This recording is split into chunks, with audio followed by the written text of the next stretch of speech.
Tonight we explore a deep teaching in Zen called sudden waking up. This is the flash of understanding that comes without warning.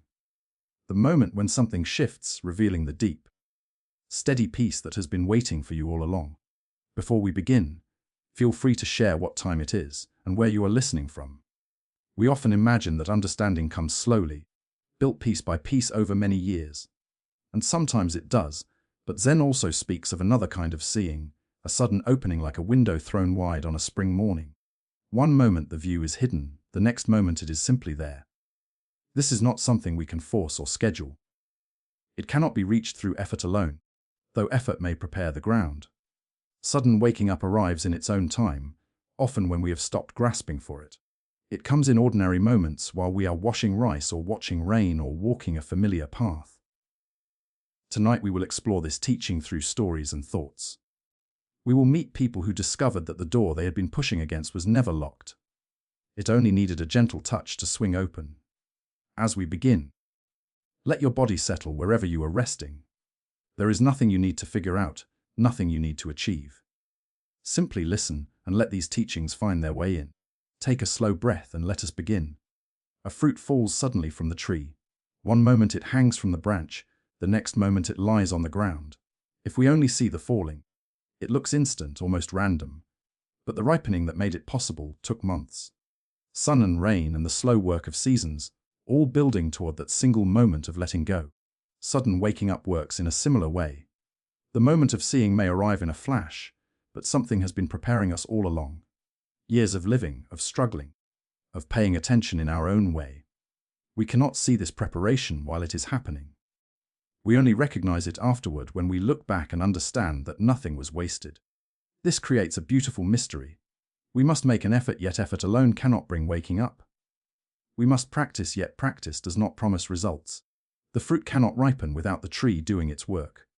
But the tree cannot force the fruit to fall. It can only do what trees do and trust the process. Zen teaches that this trust is essential. We show up, we do our work, we remain open, and then we let go of demanding a specific result. The waking up will come when the conditions are right, and we cannot know in advance when that will be. Our job is simply to keep ripening. This is not lazy waiting. It is active patience. We continue to engage fully with our lives, with our practice, with whatever path we are walking. But we hold the results lightly. We stop measuring our progress against some imagined finish line. We discover that the ripening itself has value regardless of when or whether the fruit falls. Let us explore a story that shows how one man discovered this truth. In a city known for its artists and scholars, there lived a young man named Zen who had devoted himself to the art of beautiful writing. From the age of 12, he had practiced every day grinding ink and filling page after page with characters. His father had been a writer and his grandfather before that. The brush was in his blood. Zen had natural talent. His teachers recognized it early and praised his quick progress. By the time he was 20, he could produce characters that most students took years to master. He won contests. His work was shown in galleries. People spoke of him as a rising star, someone who would bring honor to the tradition. This praise meant everything to Zen. He had grown up in the shadow of his father's fame. Always compared, always measured. When people praised his work, he felt that he was finally becoming someone special. Not just the son of a writer, but a writer himself. He practiced even harder, pushing himself to beat every expectation. But Zen was not satisfied. He had seen examples of true mastery, works by the great writers of the past, and he knew that his own brush had not yet touched that level. There was something in those ancient scrolls that he could not name, a quality of life that made the characters seem to breathe on the page. His own work was skilled, but somehow flat, correct, but not alive. He heard about a teacher named Tao who lived outside the city. An elderly woman who had studied with masters now long dead. Few students sought her out because she had a reputation for being difficult. She accepted only those she chose, and she was said to be impossibly demanding. Many who went to her returned frustrated and empty-handed. Zen was not stopped. He was used to being the best. He would show this teacher what he could do, and she would recognize his talent and help him reach the next level. He made the journey to her small house on the edge of the forest. Tao was in her 70s with white hair pulled back simply and hands that showed decades of work. She received him without warmth but without unkindness either. She simply looked at him and waited. Zen had brought samples of his finest work. He unrolled them with quiet pride, expecting her to see immediately what his other teachers had seen. The care, the control, the years of dedicated practice shown in every stroke. Dao looked at the scrolls for a long time.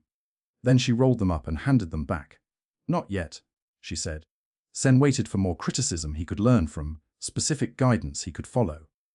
But Dao only turned and went back to her own work as if he had already left. "What do you mean?"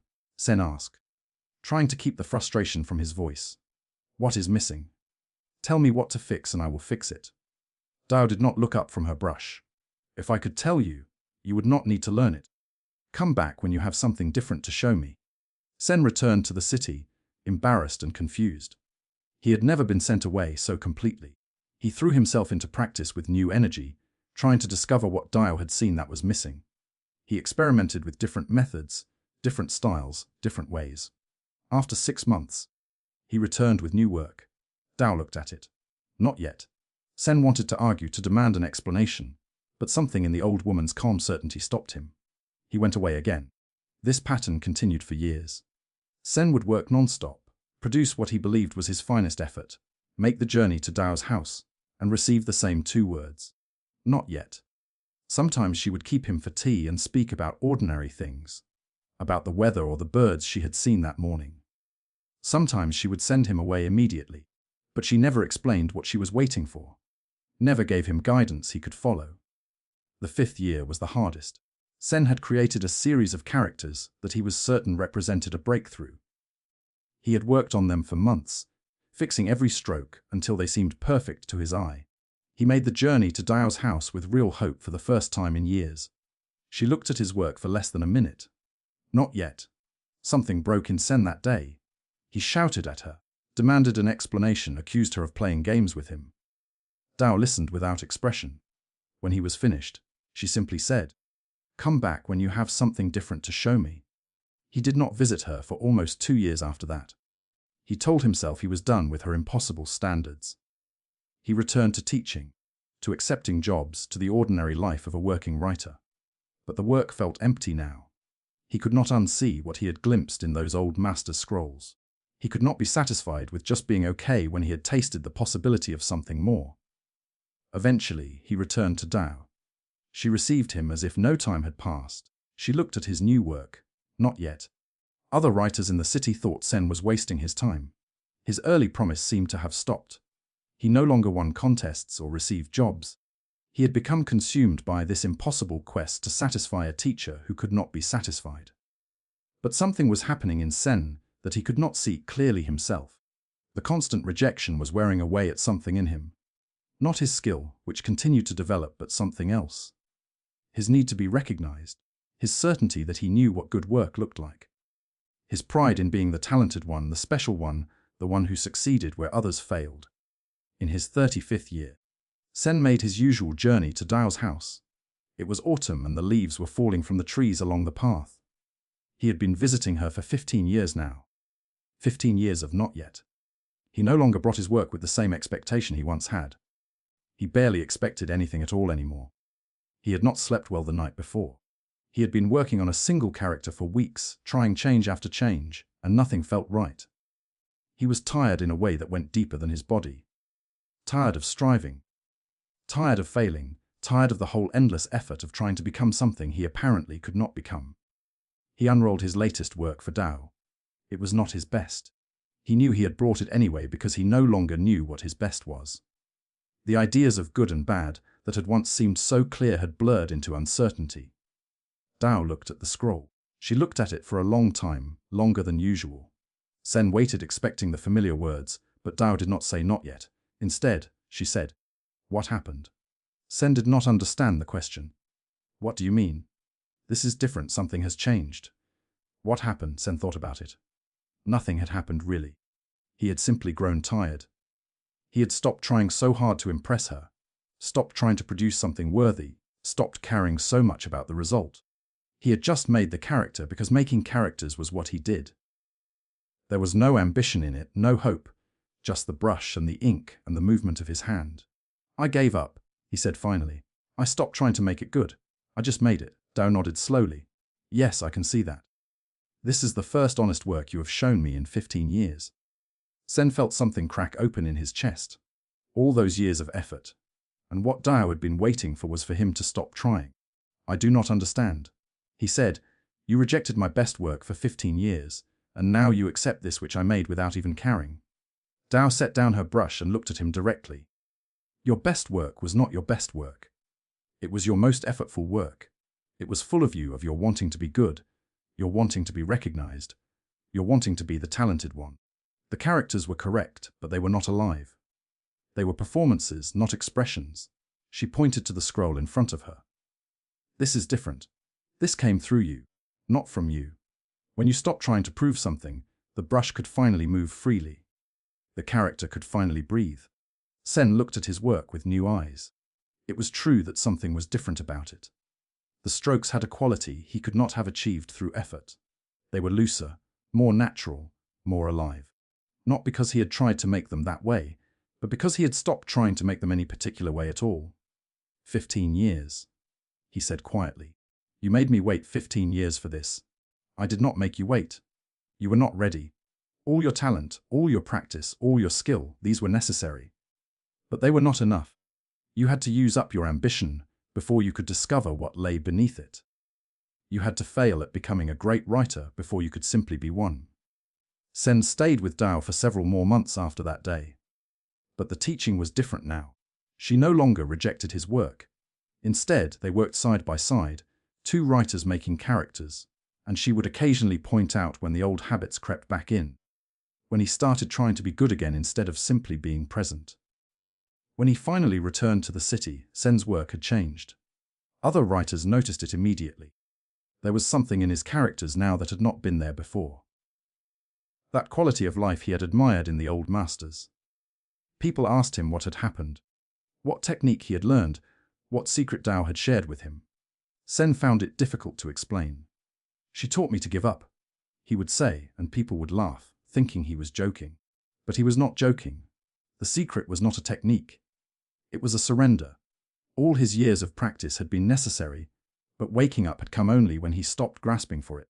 The fruit had ripened slowly, invisibly over 15 years, and then in one exhausted moment, it had finally fallen. This story shows us the mystery at the heart of sudden waking up. Zen practiced faithfully for decades. That practice was essential. But the breakthrough came not through more effort, but through less. He had to wear out his striving before he could discover what lay beneath it.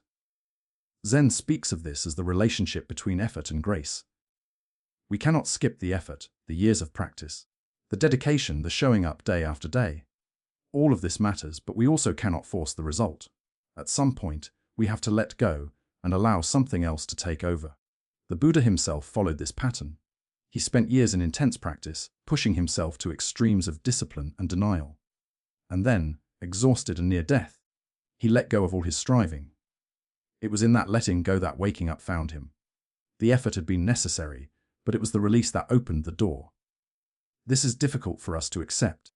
We want to believe that more effort will always produce more results. We want a direct relationship between what we put in and what we get out. But waking up does not work this way. It asks us to do our work fully, and then to surrender the result to ripen and ripen and ripen, and then to let the fruit fall when it is ready. Let us explore another story that shows how this ripening can happen across a lifetime. In a valley where rice had been grown for more generations than anyone could count, there lived a young woman named Nori who had loved her grandfather more than anyone in the world. He had been a rice farmer all his life, as his father had been and his father before that. The family had worked the same fields for 200 years. What Nori remembered most about her grandfather was not his skill at farming, though that was great. It was the quality of his presence. When he stood in the rice fields at evening, there was something about him that she could not name. A stillness, a wholeness. As if he and the fields and the fading light were all one thing, breathing together. She would watch him from the edge of the water, a small girl in muddy sandals, and feel that she was seeing something important, something she wanted to understand. "Grandfather," she asked him once, "what do you think about when you stand in the fields?" He looked at her with those calm eyes that always seemed to be seeing something beyond what was visible. "I do not think," he said. "I just stand. This answer made no sense to her at the time. How could someone not think? The mind was always thinking. That was what minds did. Her grandfather died when Nori was 16. It was a gentle death in his sleep, after a long day of work in the fields he loved. The whole village missed him. He had been one of those people whose presence made everyone around them feel more settled, more at peace. After his death, Nori felt a desperate need to understand what he had known. That quality she had seen in him, that stillness, that sense of being completely at home in the world. She wanted it for herself. She felt that if she could understand it, she would still be connected to him somehow. She asked everyone who had known him, the other farmers, the village elders, her own parents, what was his secret? What practice did he follow? What wisdom had he reached? No one could tell her. He was just himself. They said he had always been that way. He worked hard, he was kind, he loved the land. There was no secret teaching, no special practice. He just lived his life day after day in the fields that his family had tended for generations. This frustrated Nori deeply. There had to be something more. That quality she had witnessed could not come from nothing. It had to be earned somehow, learned somehow. She refused to believe it was simply given to some people, and not others. She tried to find teachers who could explain what her grandfather had shown. She read what books she could find about the mind and the spirit. She traveled to a distant temple and spent a year studying with the monks there. She learned meditation methods and deep ideas. She practiced hard, sitting in stillness for hours, watching her breath, trying to quiet her mind. The monks were kind and patient. They told her she was making progress. They said that with continued practice, she would find what she was looking for. But Nori sensed that what she sought was different from what they were teaching. They spoke of rising above the world, of rising above ordinary life. Her grandfather had not risen above anything. He had been fully in his life in his fields, in the mud and water and growing rice. His peace had not come from escaping the ordinary. It had somehow been found within it. When she returned home and stood in the rice fields at evening, she did not feel what her grandfather had seemed to feel. She felt like a young woman standing in a field trying to feel something she did not feel. Years passed. Nori married a man from a neighboring village and moved to his family's farm. She had children of her own. She worked the land as her grandfather had, as his grandfather had, as all the generations before had. The daily rhythm of farming life absorbed her, planting, tending, harvesting, the endless cycle of seasons and years. The work was hard but satisfying in its way. She came to know her husband's fields as she had known her grandfather's, learning their particular qualities, their needs, their moods in different weather. She raised her children with love and watched them grow. She buried her husband when he fell ill in their 30th year of marriage, and she continued alone, as farmers have always continued. She still thought about her grandfather sometimes, especially at evening when the light turned golden over the fields. She still wished she could understand what he had known. But gradually, the desperate seeking softened into something gentler. She could not force the understanding to come. She could only live her life and see what happened. Sometimes she wondered if she had been chasing something that did not exist. Perhaps her grandfather had simply been a peaceful man, and she had made more of it than was there. Perhaps the quality she remembered had been a child's imagination, not a real state that could be reached. These doubts troubled her, but she did not know how to resolve them. When her own children were grown and her husband had been gone for many years, Nori inherited her grandfather's original fields. Her cousin had been working them, but he was old now and ready to rest. He asked if she wanted to return to the land where she had grown up. Nori said yes. She was 60 years old and she had been away from those fields for most of her life, but they had never really left her. The first evening back, she walked out to the fields at dusk. The light was golden, just as she remembered. The water reflected the sky. The young rice plants stood in their patient rows as rice plants had stood in this place for 2 centuries. Nori stood at the edge of the field. She was not trying to feel anything special. She was not practicing any technique she had learned. She was just tired from the journey, and the evening was beautiful and her feet knew this ground, even after all the years away. And something shifted. She could not have said when it happened. One moment she was standing there, an old woman looking at a rice field. The next moment, or perhaps the same moment, there was no separation between her and what she was looking at. The field, the water, the light, her own body, her own awareness, all of it was one smooth whole. She was not observing the evening. She was the evening observing itself. The feeling lasted only a moment, or perhaps it lasted forever. Time had become strange and soft. When ordinary sight returned, Nori found that she was crying, though she did not feel sad. She felt like something she had been carrying for 44 years had finally been set down. She understood now what her grandfather had known. Not with her mind, which still could not explain it, but with something deeper. He had not achieved his stillness through any special practice. He had simply lived his life fully, worked his land honestly, shown up for each day as it came. And somewhere along the way, the wall between himself and his life had worn thin and then melted away. All her seeking had been necessary. The years of questioning, the temple, the books, the longing. Not because any of it had given her the answer, but because she had needed to use up the seeking before she could simply be, just as her grandfather had been. Just as she realized now she had always been, beneath all her striving. She returned to the house as darkness fell. Her body felt the same. Her mind still produced its usual thoughts. But something was different now, something she could not name, but also could not doubt. In the years that followed, Nori worked the fields as her grandfather had. She did not teach anyone what she had experienced that evening. She would not have known how to put it into words. But people noticed something about her. The way she moved through her days, the quality of her presence, the stillness that seemed to surround her when she stood in the rice fields at evening.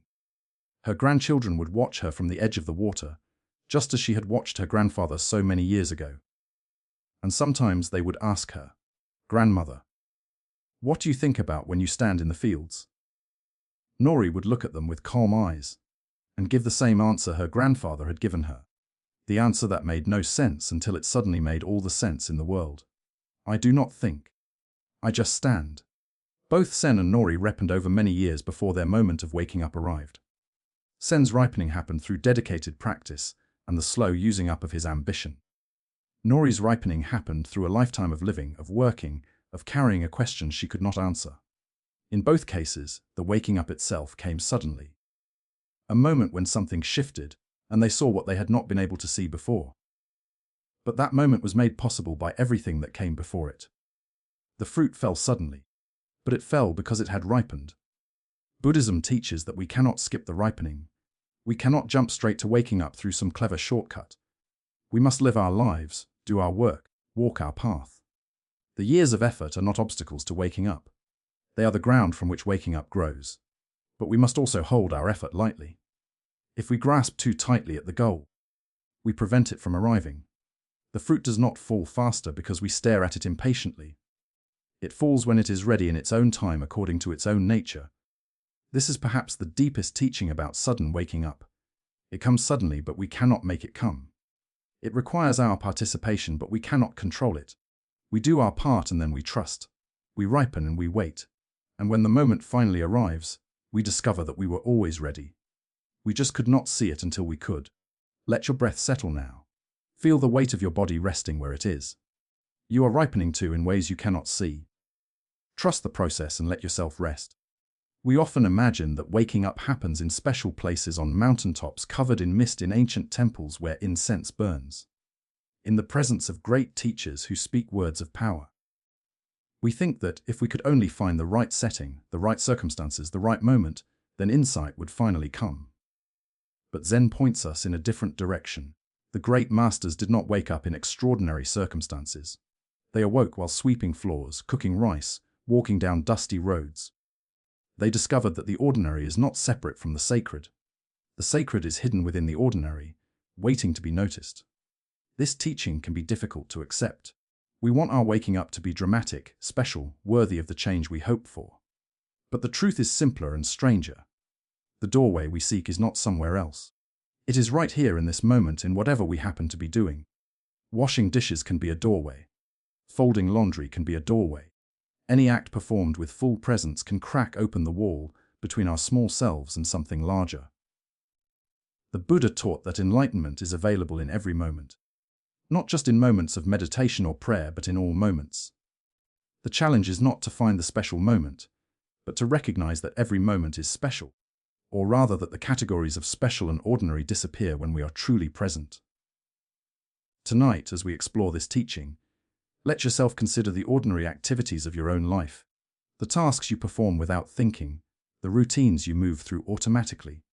Each one is a potential doorway. Each one is a place where waking up might be waiting. Let us explore a story that shows how one woman found waking up in the most ordinary of acts. In a town where travelers often stopped to rest before continuing their journeys, there lived a woman named Cho who had inherited her mother's tea house 6 months ago. Her mother had run the tea house for 35 years, and in all that time, it had been famous throughout the region. People would travel extra miles just to taste her mother's tea. There was nothing obviously special about what her mother served. The same leaves that other tea houses used, the same water from the same well, the same simple cups, and the same iron kettle. And yet people who drank her mother's tea said it was different, more alive somehow, more present. They could not explain what made it so, but they felt it. Cho had grown up watching her mother work. She had learned to prepare tea at her mother's side, copying her movements, trying to absorb her technique. By the time she was grown, she could perform every step of the process exactly as her mother did.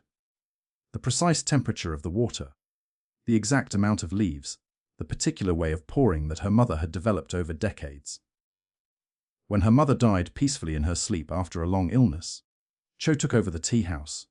She was confident that she could maintain what her mother had built. She knew all the steps. She had practiced for years. The tea would be the same, but it was not the same. Cho could see it in the faces of the customers who had known her mother's tea. They were polite. They said the tea was good. But something in their eyes told her the truth. The magic was gone. "It does not taste like your mother's," one old man finally said. He had been coming to the tea house for 20 years. He spoke gently, not wanting to hurt her, but also not wanting to lie. "I am sorry. I do not know why, but it is different." Cho knew he was right. She had been feeling it herself, a wrongness she could not identify. She was doing everything exactly as her mother had done, every step, every measurement, every gesture, and yet the result was empty. A copy without a soul. She tried making changes, different amounts of leaves, different soaking times. She even traveled to buy leaves from the same merchant her mother had favored, wondering if she had somehow gotten the wrong supplier. Nothing helped. The tea remained ordinary, okay, but easy to forget. The customers began to drift away, not all at once, but gradually. The travelers still stopped because the location was easy to find. But the people who had come specifically for the tea, the ones who had known her mother, they stopped coming. Cho felt sad. She had inherited this place, this legacy, and she was destroying it. Her mother had built something beautiful over 35 years, and Cho was watching it crumble in 6 months. She considered selling the tea house. Perhaps someone else could do what she could not. One afternoon, a traveling monk arrived. He was an older man named Bo with a weathered face and calm eyes. He ordered tea and sat by the window watching the street outside. Cho prepared his cup with the same careful attention she gave every customer, though her heart was not in it anymore. When she brought the tea to his table, he did not drink immediately. He simply looked at the cup for a long moment. Then he looked at her. "You are unhappy," he said. It was not a question. Cho was surprised by his directness. "I am fine."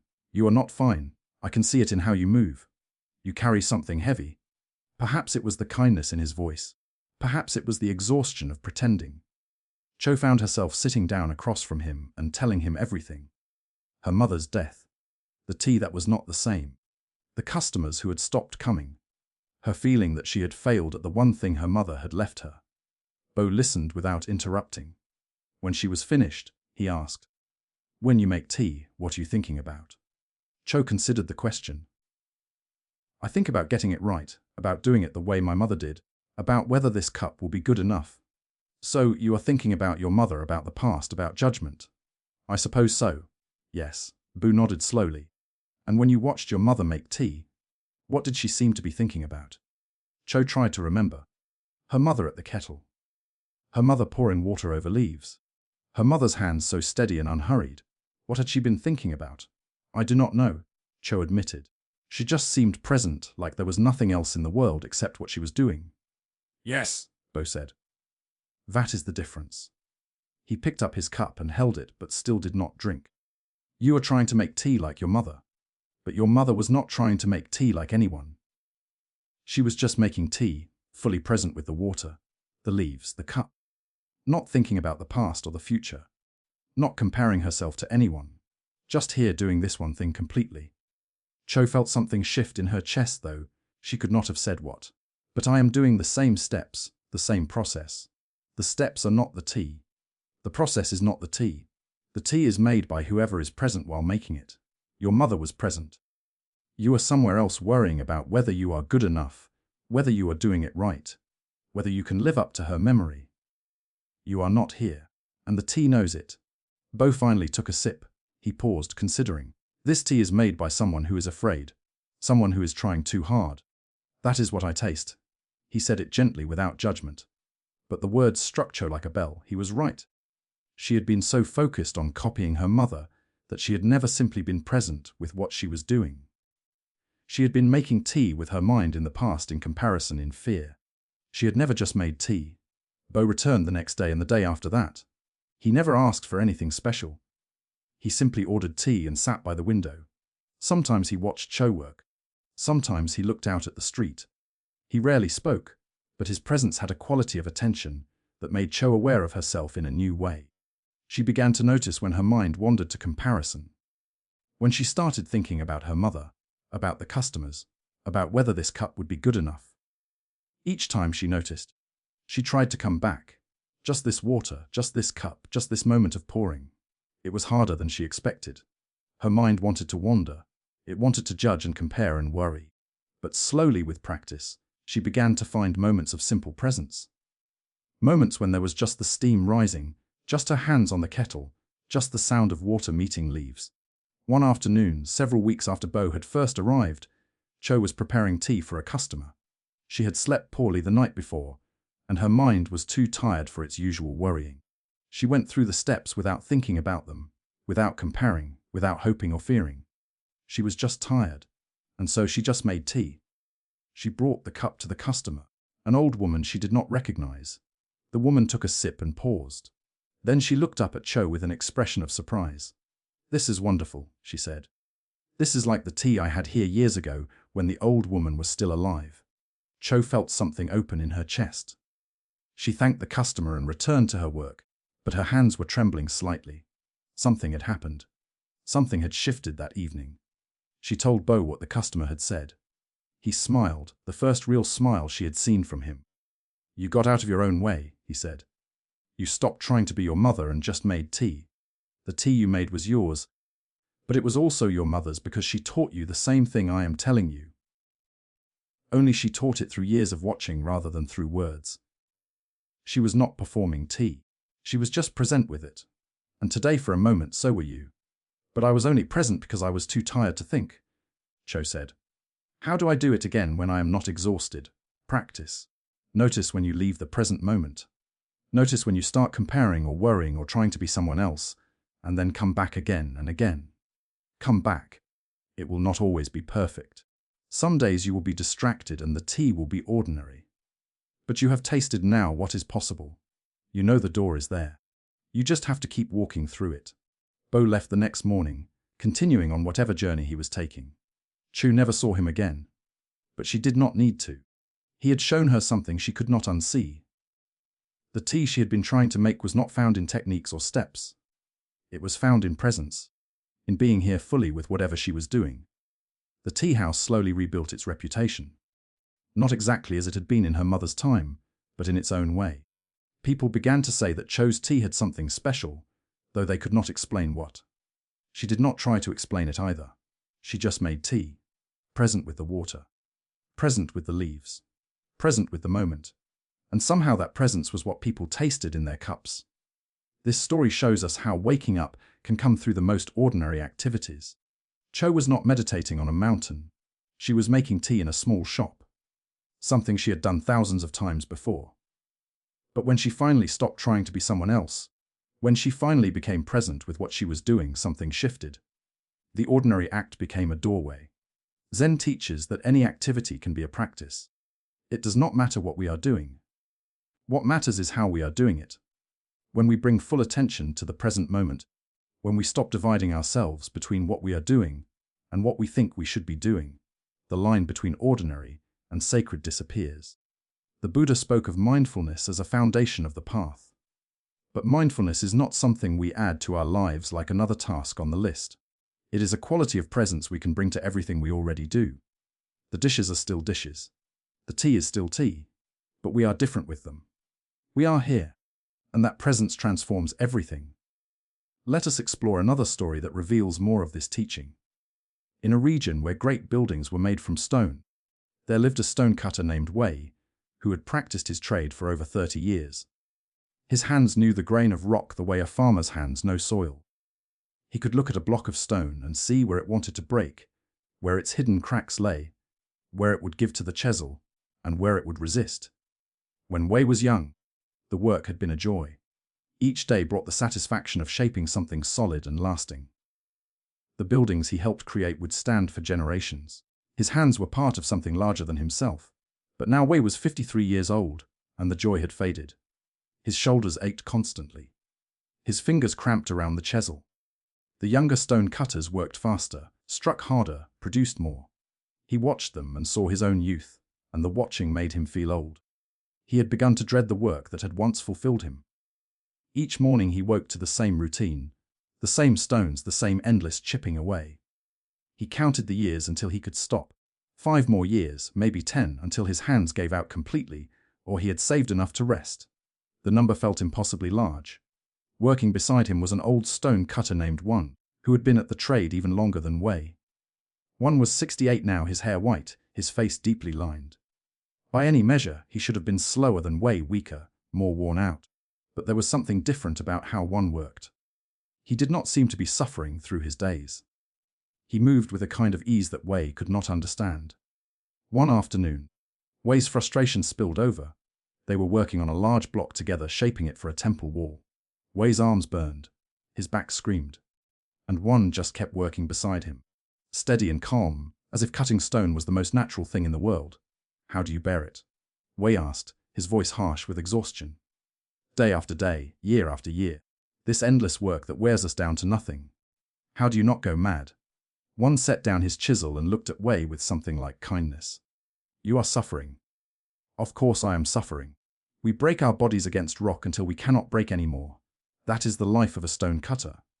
That is one way to see it. What other way is there?" One considered the question. He picked up a small piece of stone that had chipped away from the block they were working on. He turned it in his weathered fingers. "When you hit the stone," he said, "where is your mind?" Wei did not understand. "What do you mean?"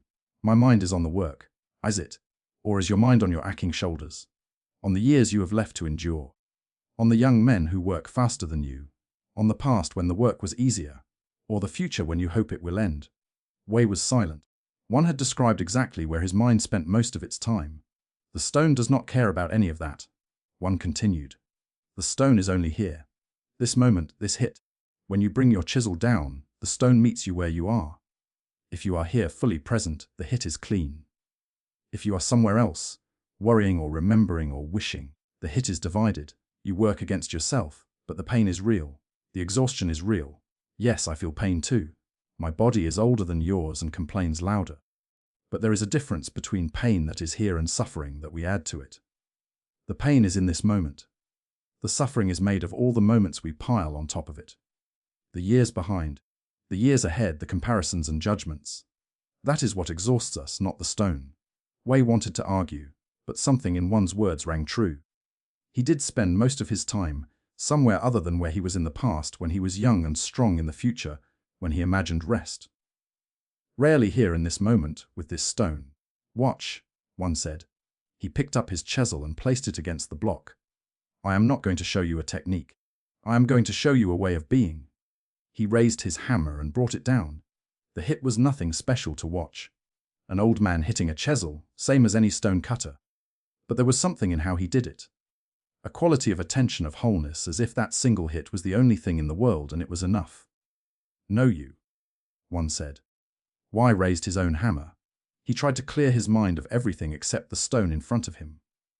The chisel point against the rock, his hand on the handle. He brought the hammer down. The hit felt different. He could not say how exactly. A little cleaner, a little more whole, like less of him was fighting against it. "Again," One said. They worked together for the rest of the afternoon. One did not give instructions. He simply worked beside Wei, occasionally reminding him to come back when his mind wandered. Here, this hit. Just this. Over the following weeks, Wei practiced what one had shown him. It was difficult. His mind wanted to wander to its familiar places of complaint and comparison, but each time he noticed it had gone, he brought it back. This hit, just this. Something began to change. The work was still hard. His body still ached, but the suffering that had made each day feel endless began to soften. When he was present, truly present with each hit, the hit was just a hit. Not a symbol of his old age. Not one of millions he had yet to do. Just this movement, this sound, this moment of stone giving way to iron. One morning, Wei arrived at the worksite, feeling particularly old. He had not slept well. His hands were stiff with the cold. He looked at the block of stone waiting for him and felt the familiar dread. But he picked up his chisel anyway. He placed it. He raised the hammer, and as he brought it down, something opened. The hit was complete. Not just clean, but whole in a way he had never felt before. There was no way separate from the hitting. No stone separate from the chisel. No past or future, no years of work behind or ahead. There was just this single moment of contact, of change, of creation. It was everything. It was enough. The feeling lasted only an instant. But Wei stood there with his hammer raised for the next hit, and he found that he was smiling. Not because his situation had changed. His shoulders still ached. The cold still bit at his hands, but something else had changed. He had tasted what one had been pointing toward all along. Work did not have to be endured until it ended. Each moment of work could be complete in itself. Each hit was not a step towards some future goal. It was its own arrival, its own fullness. His whole life he had been rushing through the hits to get somewhere else. And now he saw that there was nowhere else to get. That evening he found one putting away his tools. It happened, Wei said. This morning, I do not know how to describe it. One nodded unsurprised. You stopped leaving. What? All these years you have been leaving each moment as quickly as you arrived in it. Rushing to the next hit, the next day, the next year. This morning you stayed. You let one moment be complete before moving to the next. Will it happen again? Sometimes yes, sometimes no. The moment of opening cannot be forced. But you can keep practicing presence. Keep coming back to where you are. The opening will find you when it finds you. And even when it does not, the practice itself changes things. You suffer less. You fight yourself less. The work becomes just work, not a battle against time. Wei continued as a stone cutter for another 12 years.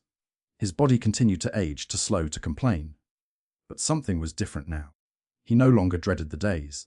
He no longer counted the years until rest. He had found rest in the middle of the work. Not by escaping the difficulty, but by meeting it fully, one hit at a time. When younger workers asked him how he endured, he would sometimes try to explain, but the words never captured it. The best he could do was work beside them as one had worked beside him, and hope that they might see for themselves. The doorway was always there. It was just a hit away. The only question was whether they would be present enough to walk through it. Both Cho and Wei found waking up not by leaving their ordinary lives, but by entering them more fully. Chu discovered that presence was the ingredient her tea had been missing. Wei discovered that presence could transform endless work into something complete and whole. Zen teaches that there is no moment that is not a potential doorway. We do not need to seek special circumstances. We do not need to wait for the right conditions. The conditions are always right because the door is always here. It is only our distraction, our constant leaving of the present moment that makes us miss it. The Buddha sat under a tree and saw the morning star and awakened. But he did not wake up because of the tree or the star. He awakened because he was finally present. The star was the doorway because he was there to walk through it. Any moment could have been the same. Any ordinary sight, any common experience. Presence is what makes the ordinary shining. As you rest tonight, consider the ordinary moments of your own life. The acts you perform without attention. The routines you move through while your mind is elsewhere. Each of these is a doorway waiting to be noticed. You do not need to change what you do. You only need to be present with it. And in that presence, the door may swing open when you least expect it. Let your breath come naturally. Now feel the simple act of breathing, ordinary and constant. Even this breath can be a doorway. Simply be here with it and rest. Sometimes we choose to question our lives.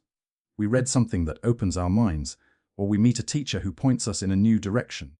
We decide to look deeper, and we proceed at our own pace in our own time. But sometimes life does not wait for us to be ready. Something happens that we did not expect and could not have prepared for. A loss we never imagined. A change that overturns everything we thought was solid. In these moments, we do not choose to wake up. We are shaken awake whether we want to be or not. These experiences can be painful when our careful plans fall apart. When what we counted on disappears, we feel lost and afraid. The ground we stood on has crumbled, and we do not know where to put our feet. But Zen teaches that these moments of disruption can also be doorways. When what we cling to falls away, we discover what cannot fall away. When our hands are forced open, they can finally receive something new. The breaking apart makes room for something else to come through. This is not to say that loss is good or that we should seek out difficulty. Pain is pain. Grief is grief. But within the pain and grief, there is sometimes an opening, a crack in our usual defenses through which light can enter. If we can stay present with what is happening rather than closing down against it, we may find that the worst moments of our lives become unexpected teachers. The Buddha himself began his journey through a kind of breaking open. He had lived in comfort and certainty, protected from the harder truths of existence. When he finally encountered old age, sickness, and death, his comfortable world collapsed. But that collapse was not the end of his story. It was the beginning. Let us explore a story that shows how one man found something precious in the middle of losing everything. In a prosperous city along a great river, there lived a silk merchant named Jin who had built his business over 25 years.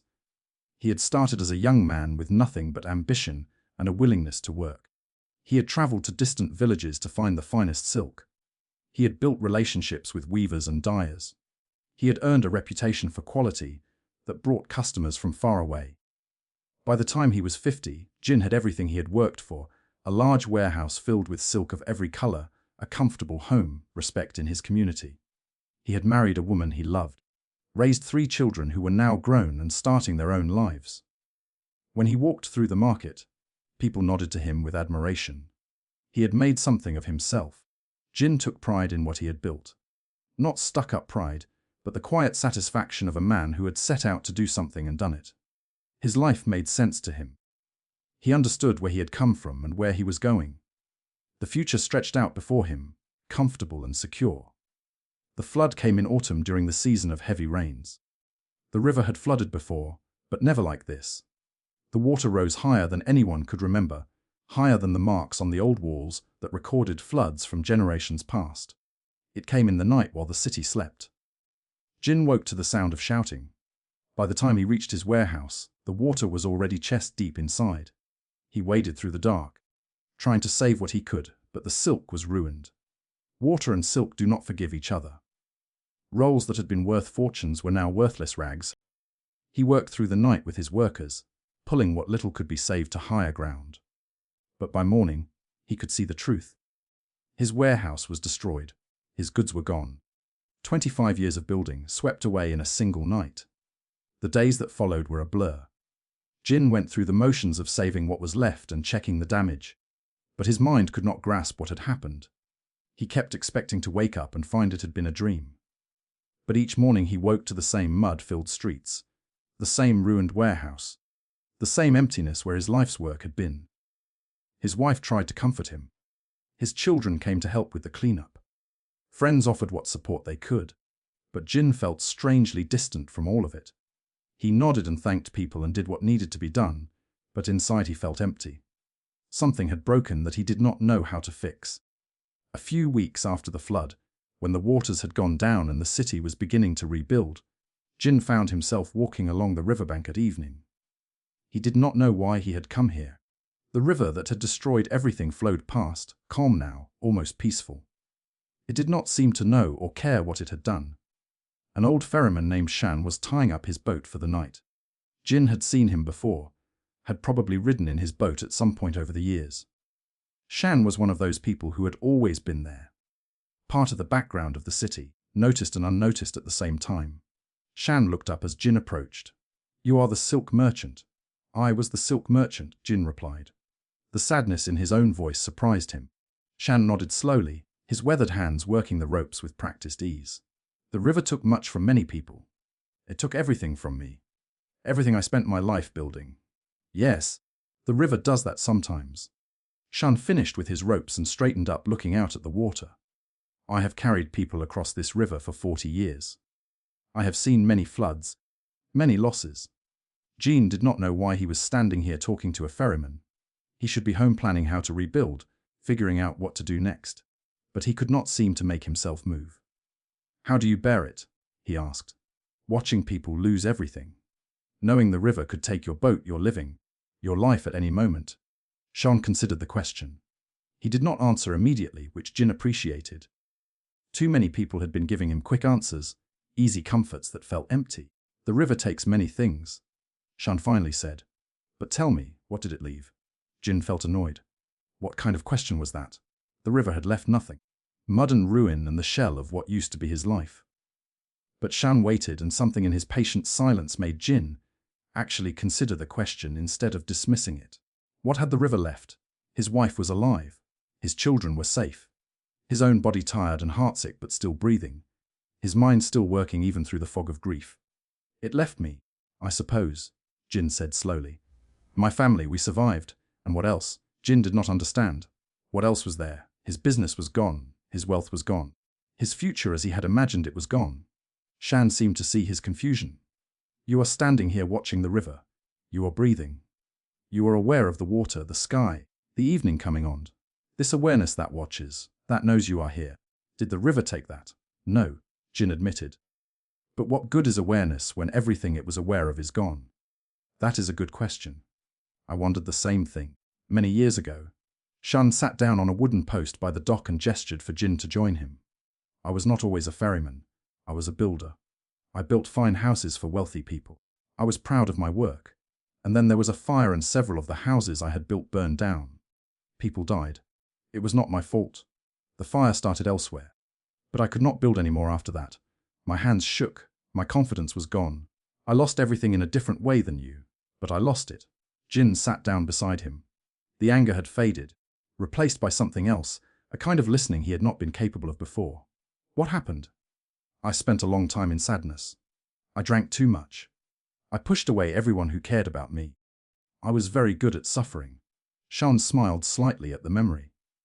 "And then one day I was sitting by this same river thinking about throwing myself in. I was watching the water and I realized something strange. The part of me that was watching, the awareness that was present even in my deepest misery, that part was not suffering. The suffering was happening. Yes, but there was something else, something underneath that was just present. Just here watching the water, feeling the air, being alive." He paused, looking out at the river. "I did not throw myself in. Instead, I became curious about this awareness that could be present even when everything else had fallen apart. I started paying attention to it. Not to the thoughts about what I had lost, not to the grief and the shame, but to the simple fact of being here, alive, aware, and that helped. It did not fix anything. My past was still my past. I still could not build. I still had lost everything, but I found something I had not known. I had a ground beneath the ground, a place to stand that did not depend on my circumstances." Jan sat with this for a while. The evening deepened around them. Lights began to appear in the windows of the city. "I do not know how to find what you are describing," he said finally. "You are already finding it right now. You are here. You are present. The awareness that is listening to me, that is watching the river, that knows your own grief. That awareness is what I am talking about. It has always been here. You just never noticed it because you were so busy with the silk and the business and the building of your life." Shan stood and stretched his old bones. "The flood took your silk. It did not take you. The you that is deeper than silk, deeper than merchant, deeper than success or failure, that is still here. That can never be flooded." Jen returned home that night with something he could not quite name. The grief was still there. The loss was still real. But there was also something else now. A small opening, a crack in the wall of his suffering, through which a different kind of light was beginning to enter. In the weeks that followed, he began to rebuild. Not the same business, not the same life, but something new. He had less than before, much less. But he also had something he had not had when he was wealthy. An awareness of what could not be taken from him. a ground that did not depend on his warehouse being full. He saw Shan often after that. Sometimes he would walk down to the river in the evening, and they would sit together watching the water that had taken so much, and given something unexpected in return. Jun never became a thinker or a teacher. He remained a practical man, a merchant, a husband and father. But there was a quality in him now that had not been there before. A steadiness that did not depend on things going well, a peace that had been forged in loss.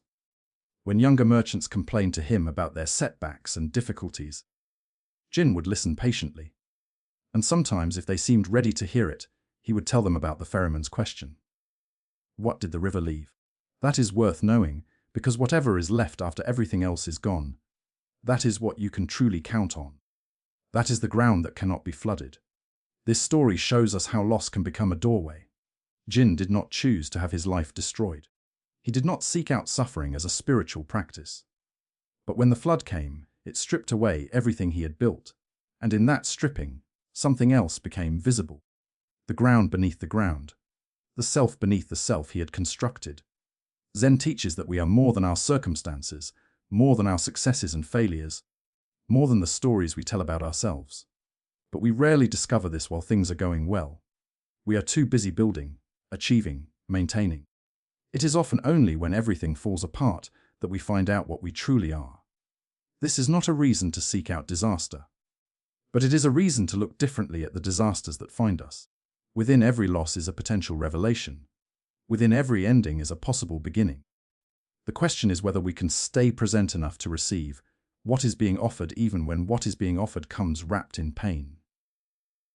The Buddha taught that suffering can be a teacher, not because suffering is good, but because it shows us where we are clinging. When what we cling to is taken away, we have a choice. We can cling harder to what is gone, which only increases our suffering, or we can let go and discover what remains. What remains is always more than we thought. It has to be, because it does not depend on anything outside itself. Let us explore another story that shows how one woman found this truth through her own kind of loss. In a city known for its musicians, there lived a woman named Mio who had devoted her life to a stringed instrument called the zither. She had begun playing as a child, and by the time she was grown she was considered one of the finest players in the region. Her fingers moved across the strings with a grace that seemed almost magical. People would close their eyes when she played and feel that they were being transported somewhere else entirely. Music was everything to Myo. It was how she understood the world, how she expressed what words could not capture, how she connected with something larger than herself. When she played, she disappeared. There was no Mio, no audience, no room. There was only the music flowing through her like water through a channel. She had built her entire life around her gift. She taught students. She performed at important occasions. She was invited to play for officials and nobles. Her reputation brought her comfort and security. But more than that, it gave her identity. She was the musician. That was who she was. The accident happened on an ordinary day. She was walking home from teaching a lesson when a cart lost its wheel and rushed into the street. She threw up her hands to protect her face, and the cart struck her arms, crushing the bones in both her hands. The doctor did what he could. The bones were set. The wounds were bound. But when the bandages finally came off months later, Myo found that her hands would no longer do what she asked of them. The fingers that had once danced across the strings now moved stiffly, painfully. She could make simple movements, hold a cup, write a few characters, but the fluid grace that had been her gift was gone. She tried, of course, for months. She tried. She sat with her zither and willed her fingers to move as they once had. Sometimes she could play a few notes before the pain became too great or the stiffness made her stumble. But the music that emerged was broken, halting, a pale shadow of what it had been. The silence that followed was almost worse than the pain. Myo had lived her life surrounded by music, creating music, being music. Now there was only quiet. The zither sat in the corner of her room, untouched, accusing. She stopped seeing her students. She declined invitations. She stayed in her house alone with her grief and her useless hands. Her old teacher, a woman named Lim who had guided her since childhood, came to visit.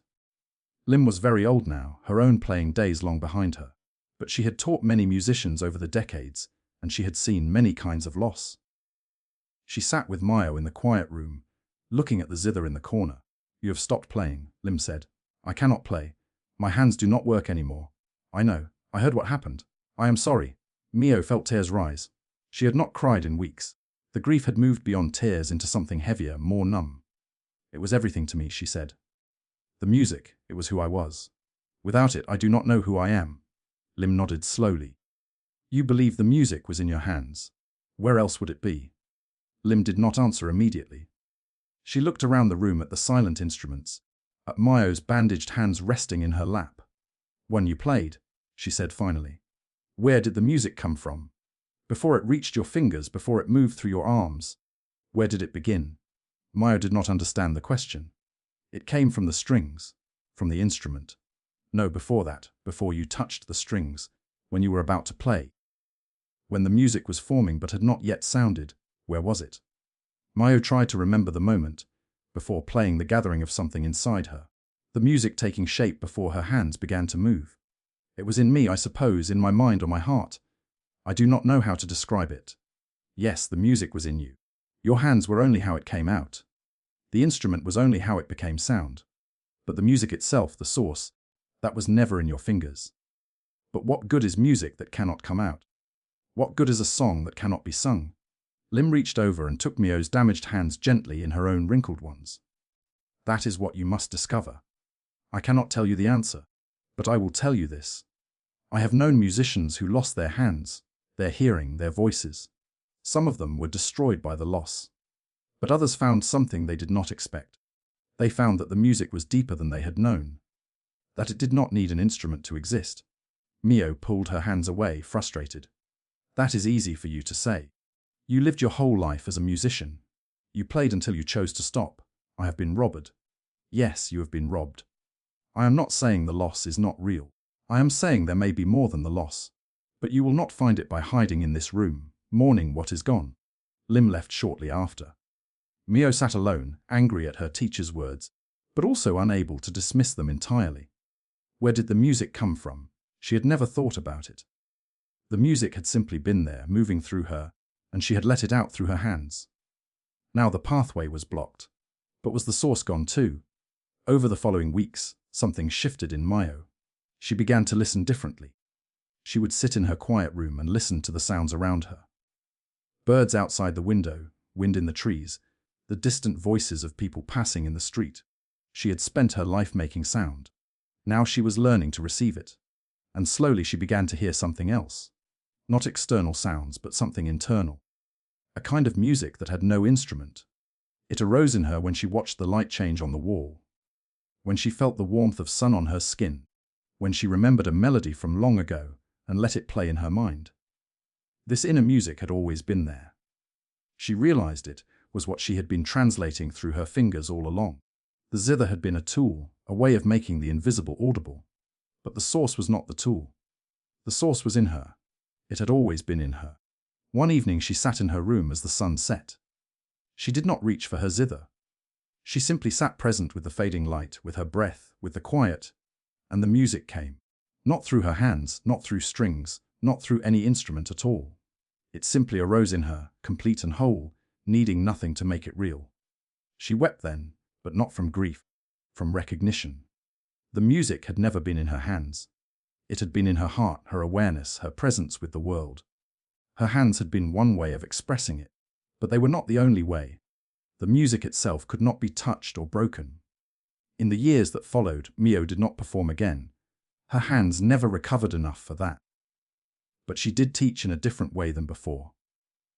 She taught students to listen before they played, to find the music inside themselves before trying to bring it out through their instruments. Some of them understood what she was pointing toward, others did not. But those who understood became different kinds of musicians. Players who knew that the music was not in their fingers, but in their whole being. When people asked Mio about her loss, she would sometimes tell them what her teacher had asked her. Where does the music come from? The question had seemed cruel when she first heard it. Now she understood it as the greatest gift Lim had ever given her. I thought the music was in my hands, she would say. When I lost my hands, I thought I lost everything. But I found that the music was deeper than I knew. It was in me all along.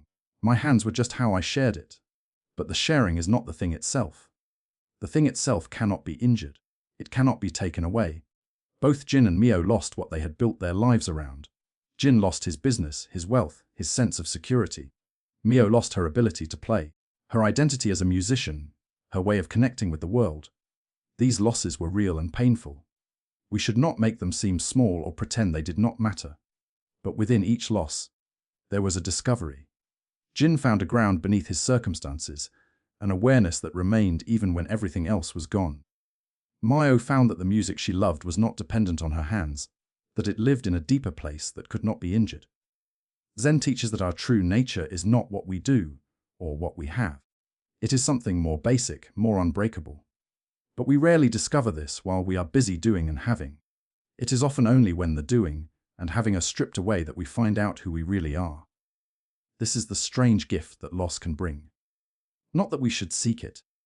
Not that we should be grateful for pain, but that within the pain, if we can stay present with it, there is sometimes a revelation, a discovery of what was always there but could not be seen until everything else was gone.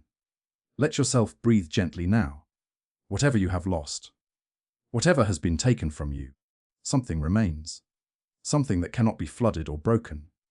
Rest in that now and let it hold you.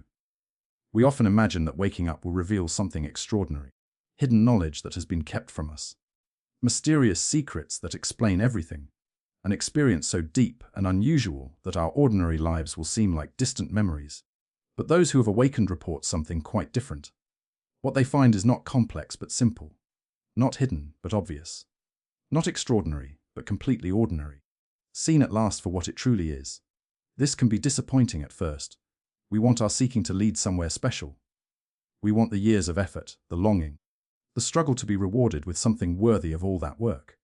When waking up reveals only this moment, this breath, this simple presence, we may feel cheated. Is that all? But the simplicity is not a second-place prize. It is the treasure itself. The reason waking up feels so deep is not that it shows us something new. It shows us what was always here, what we had been looking past our entire lives. The ordinary world seen clearly is more than enough. It always was, we just could not see it until now. Zen masters have always pointed to this simplicity. When students came to them expecting fancy teachings, they would often say something plain. Have you eaten your rice? Then wash your bowl. This was not avoiding the question or a trick. It was direct pointing. The extraordinary is hidden in the ordinary, because the ordinary is already extraordinary. We do not need to find something special. We need to see what is already here. The Buddha's waking up did not make him more than human. It showed him what being human truly is, what every moment truly contains, what every breath truly offers. The revelation was not of something beyond this life, but of this life itself, seen without the filters of wanting and disliking. Let us explore a story that shows how one woman traveled far to discover what was close all along. In a small village surrounded by forest, there lived a woman named Aki who made lanterns. She had learned the craft from her father, who had learned from his father before him. For 3 generations, her family had made the lanterns that lit the village streets and homes. It was simple work, paper and bamboo and candles. Nothing fancy or fine. The lanterns were practical things meant to push back the darkness so people could see their way. Aki made them well as her father had, and people bought them without much thought. A lantern was a lantern. It served its purpose and that was enough. But Aki had always felt that there must be more to life than making lanterns. She would watch travelers pass through the village, people who had seen distant cities and foreign lands. She would listen to their stories of temples and teachers, of wisdom that could change a person's understanding of everything. She felt small and limited in her workshop, surrounded by paper and bamboo, making the same simple objects day after day. When she was 35, a difficult year came to the village. The rains failed and the harvest was poor. People had little money for anything beyond necessities. Aki's lantern sales dropped to almost nothing. She found herself with empty days, sitting in her workshop with nothing to do. In that emptiness, the longing she had always felt grew stronger. There had to be more than this. More than making lanterns in a small village, struggling through hard years, growing old without ever touching something meaningful. She decided that she would use this fallow time to seek what she had always been missing. She had heard of a teacher named Yoon, who lived in the mountains many days' journey away. People said this teacher had deep wisdom that students who visited her return changed. Aki had no students to teach, no lanterns to make. She packed a small bag and set out. The journey took 9 days. Aki walked through forests and over hills, sleeping in fields and accepting kindness from strangers. With each day her anticipation grew. She imagined what the teacher might tell her. Secret knowledge passed down through generations. Practices that would open hidden doors in her mind. Explanations that would make sense of everything she had felt was missing. When she finally reached Yun's dwelling, she was exhausted but excited. The teacher lived in a simple hut on a mountainside surrounded by pine trees. Aki approached and found an elderly woman sitting outside mending a torn piece of cloth. "I have come to learn from you," Aki said, bowing respectfully. "I have traveled 9 days to hear your wisdom." Yun looked up from her mending. Her face was weathered, but her eyes were bright. She studied Aki for a long moment. "What is it you want to know?" Aki had prepared for this question. "I want to understand what life is truly about. I feel that something important is missing. Something I cannot find in my ordinary existence. I make lanterns in a small village. It feels meaningless. I want to know what has meaning." Yun nodded slowly and returned to her mending. Aki waited for the teaching to begin, but Yun simply continued sewing, her old fingers moving steadily through the fabric. After a long silence, Yun spoke. "What lights the lantern before you strike the flame?" Aki blinked. She had expected something more complicated. "I do not understand. You make lanterns. You light them with flame. But before the flame touches the wick, what is already there?" "Nothing is there. The lantern is dark until I light it." "Is it? Look more carefully. What makes it possible for the lantern to hold light at all?" Aki tried to understand what Yun was asking. The lantern was just paper and bamboo, a frame to hold a candle. Before the candle was lit, there was only potential, the ability for light, but not light itself. The structure, I suppose, the space inside that can hold the flame. Yun smiled slightly, but said nothing more. She continued her mending as if the conversation was complete. Aki waited for further instruction. None came. After a while she asked, "Is that all? Is that the teaching? What more do you need?" Aki felt frustration rising. She had walked for 9 days for this a riddle about lanterns. She already knew about lanterns. She had made them her whole life. She had come here to learn something new, something beyond her ordinary existence. "I came seeking wisdom," she said, trying to keep her voice respectful. "I do not understand how a question about lanterns helps me find what is missing in my life." Yun set down her mending and looked at Aki directly. "You have traveled 9 days to escape your life. You think meaning is somewhere else in teachings and secrets far from your village. But you bring your lanterns with you wherever you go. The question is not what is missing from your life. The question is what you have failed to see and what is already there." She picked up her mending again. "Go home. Make your lanterns, but this time look at what you are making. Really look, not at the paper and bamboo, at what makes a lantern, at what it does, at what it has always done." Aki wanted to argue, to demand more concrete guidance, but something in Yun's calm certainty stopped her. She stayed that night in the teacher's hut, hoping for more instruction. But Yun spoke only of ordinary things. The weather, the pine trees, the mending that needed to be done. In the morning, Aki began the long walk home. She was angry for the first few days. She had wasted her time and her small savings on this journey. She had expected secrets and received only a riddle. The teacher had not even tried to help her. She composed arguments in her mind, things she should have said, ways she could have pressed for more. But as the days passed and the familiar landscape of home drew closer, something began to shift. The anger softened into something else. Not understanding yet, but a kind of openness. She noticed things she had not noticed on the journey out. The way light fell through the trees, the smell of rain on dry earth, the simple pleasure of walking, of her body moving through the world. She had been so focused on reaching the teacher, but she had missed the journey itself. Now, with nowhere to rush to, she could simply be here on this path, taking this step. The question stayed with her. What lights the lantern before you strike the flame? She turned it over in her mind as she walked, unable to dismiss it. She thought about her lanterns, the ones she had made all her life without really thinking about them. They were simple objects, practical tools. But what did they actually do? They held light. They made it possible for people to see in darkness. Without the lantern, the flame would go out in the wind or set fire to whatever it touched. The lantern contained and protected the light, allowed it to be carried and placed and used. But that was not what Yoon had asked.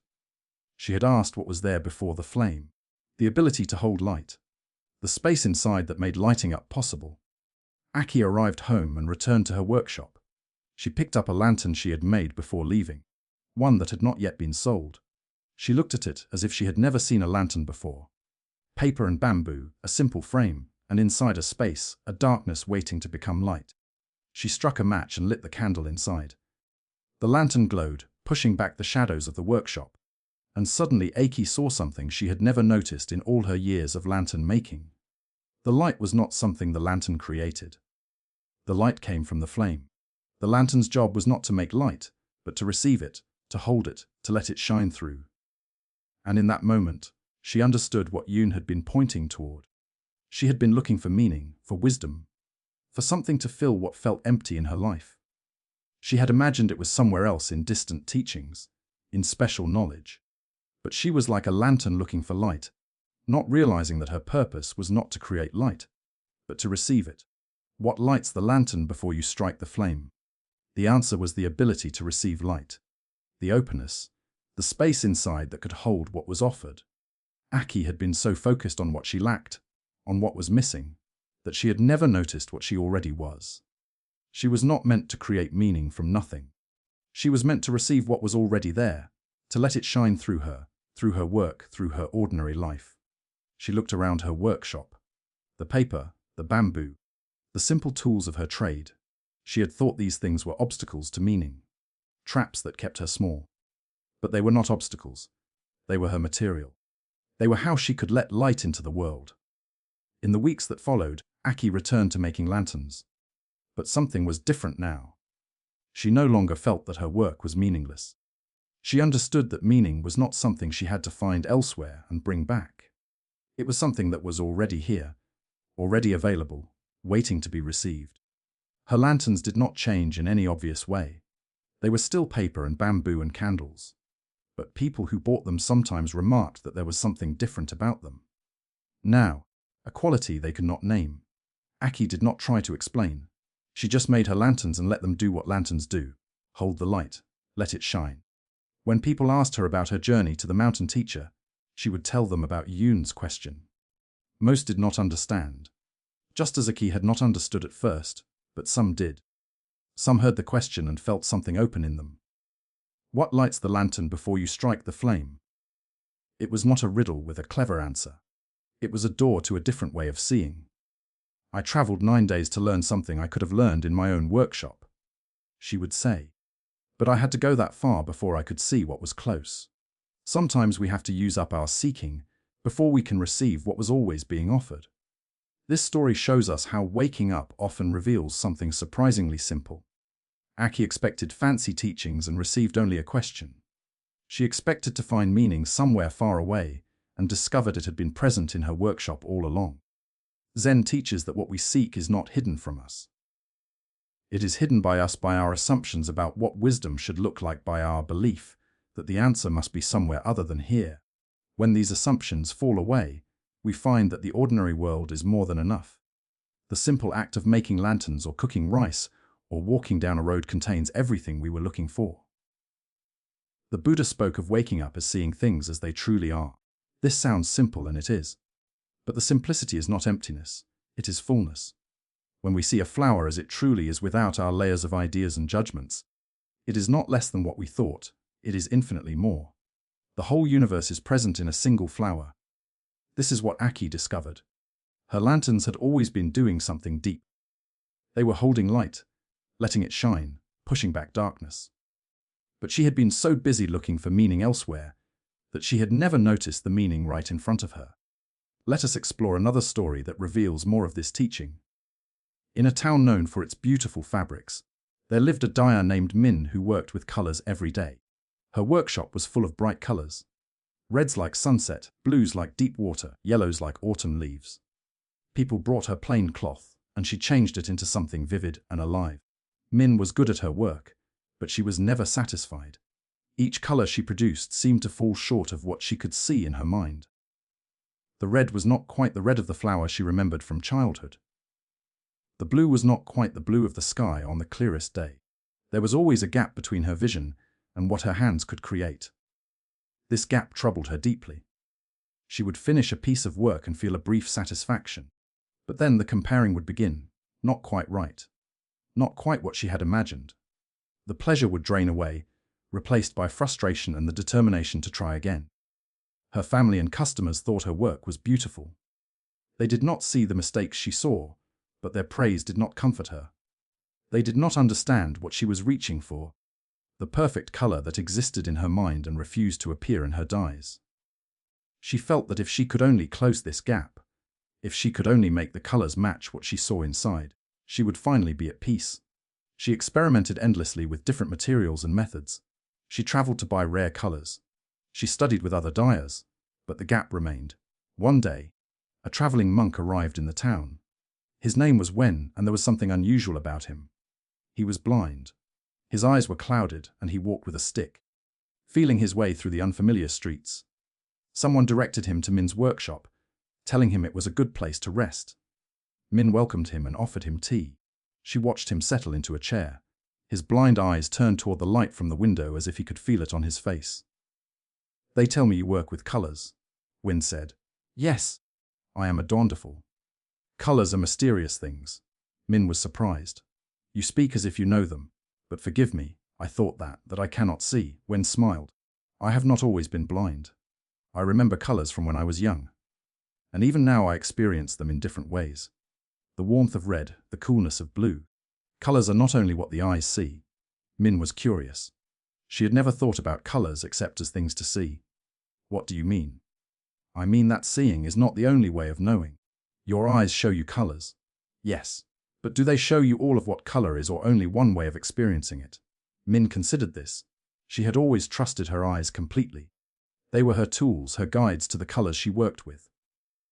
But now she wondered if there was something they were not showing her. Wen seemed to sense her curiosity. "May I touch some of your dyed cloth?" Min brought him several samples, each a different color. She watched as he ran his fingers over them slowly, his blind eyes closed, his attention completely focused on what his hands were telling him. "This one is red," he said, holding up a piece of dark red silk. "I can feel it. There is a quality to it, a kind of energy. It is warm." He picked up another piece. "And this is blue, cooler, calmer. It has a different weight to it, though the cloth is the same." Min was amazed. She had dyed both pieces herself and knew he was correct. "How can you tell?" "I do not know how. I only know that colors are more than what eyes see. They have presence. They have feeling. When you lose one way of knowing them, other ways become clearer." He set down the cloth and turned his face toward Min. "You are troubled by something. I can hear it in your voice." Min found herself telling him about her frustration, the gap between her vision and her creations, the endless striving to close it, the feeling that perfect color was always just out of reach. Wen listened until she was finished. Then he asked, "When you imagine the perfect red, where do you see it?" "In my mind. I remember the flowers I saw as a child. That red, I have never been able to match it." "And when you look at the red you create, where do you see it?" "In front of me in the cloth." "So you compare what is in your mind with what is in front of you and they never match?" "Yes, that is exactly the problem." Wen nodded slowly. "But where does the seeing itself happen? Not the red in your memory or the red in the cloth. The seeing itself. Where is that?" Min did not understand. "The seeing happens in my eyes, I suppose. Or in my mind. Look at the red cloth in front of you right now. Really look at it, and tell me where is the experience of seeing happening." Min looked at a piece of red silk hanging on the wall. She tried to notice where the seeing was happening. The red was on the cloth, but the experience of red, the knowing of it. Where was that? She could not locate it exactly. It was not in her eyes. It was not in her mind in the way her memory of flowers was. It was something more immediate, more present. It was just here, just happening. "I cannot say where it is," she admitted. "It is just here." Wen said. "The seeing itself is not in the object or in the memory. It is something more basic, more simple. Before you compare and judge, before you decide if the color is good enough, there is just the seeing. Pure experience. That is what you have been overlooking." Min looked at the red silk again. She tried to see it without comparing it to anything, without judging it against her memory of flowers or her idea of perfect red. Just this red. Just this seeing. The color seemed to come alive. It was no longer falling short of something else. It was simply itself vivid and present. And the seeing of it was not separate from it. There was just this experience, this moment complete. The gap you've been trying to close does not exist. When said gently, you created it by comparing. By reaching for something other than what is here, the colors you make are not less than your visions. They are different. And the seeing of them is itself the gift, not what is seen. The seeing. Min sat with this for a long time. She looked around her workshop at all the colors she had created and found lacking. The reds and blues and yellows. For the first time, she did not compare them to anything. She simply saw them. And in that simple seeing they were perfect. Not because they matched some ideal, because they were what they were. And she was present to see them. She understood now what she had been missing. She had been so focused on the objects of her seeing, on making them match her visions, that she had never noticed the seeing itself, the simple awareness that made all color possible. This awareness was not flawed. It was not striving. It was just here open and clear, receiving whatever was offered. After Wen left, Min continued her work. She still experimented with colors, still tried to create beautiful things. But the desperate striving was gone. She no longer measured each creation against an impossible ideal. She made her colors and she saw them, and the seeing was enough. People noticed a change in her. She seemed more at peace.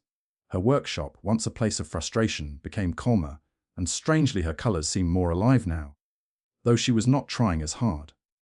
Perhaps because she was no longer fighting against what she made. Perhaps because she had finally learned to see. Both Aki and Min discovered something simple that changed their relationship with their work and their lives.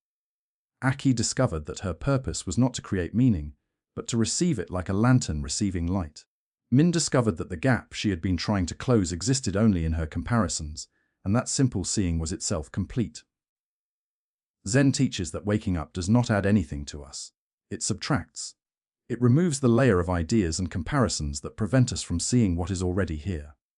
When these fall away, we find that ordinary experience is more than enough. The simple act of seeing a color, of lighting a lantern, of breathing this breath is complete in itself. The Buddha pointed to this simplicity throughout his teaching. He did not offer elaborate ideas or complicated practices. He offered a clear seeing of what is. When we see clearly without the twists of wanting and disliking, we discover that we already have what we were seeking. We always did. We just could not see it until we stopped looking for something else. This is perhaps the most surprising thing about sudden waking up. After all the seeking, after all the longing for something more, what we find is simply this moment, this experience, this ordinary life. But seen clearly, it is everything. It is more than enough. It is what we were looking for all along. Let your eyes soften now and let your breath settle.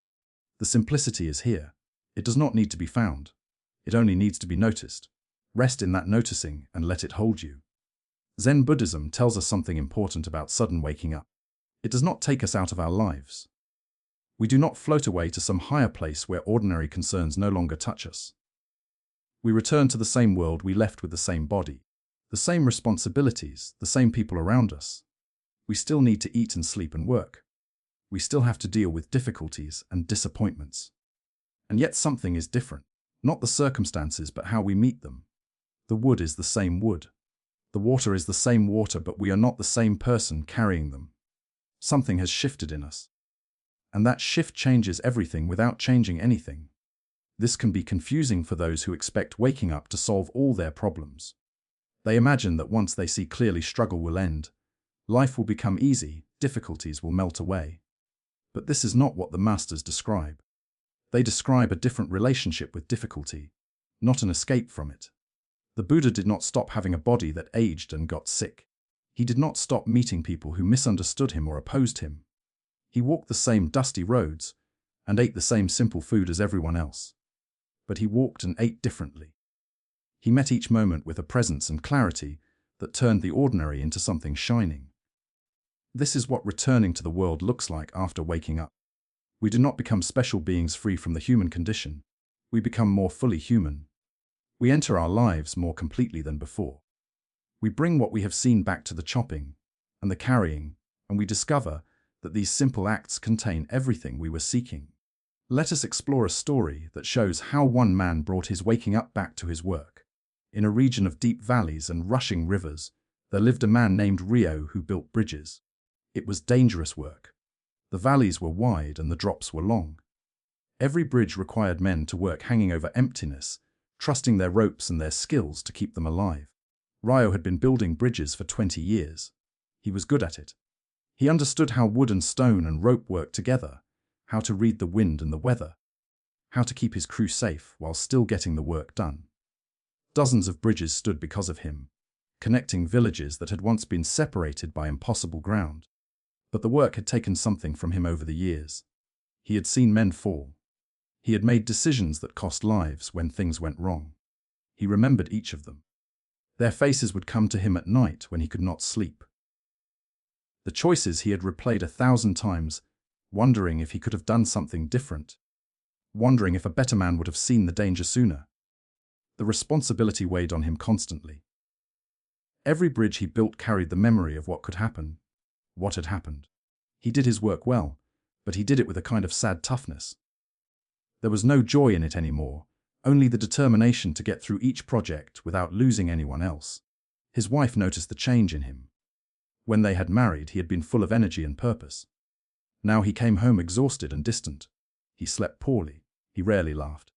She worried that the work was destroying him, but she also knew he would not stop. Building bridges was who he was. He did not know how to be anyone else.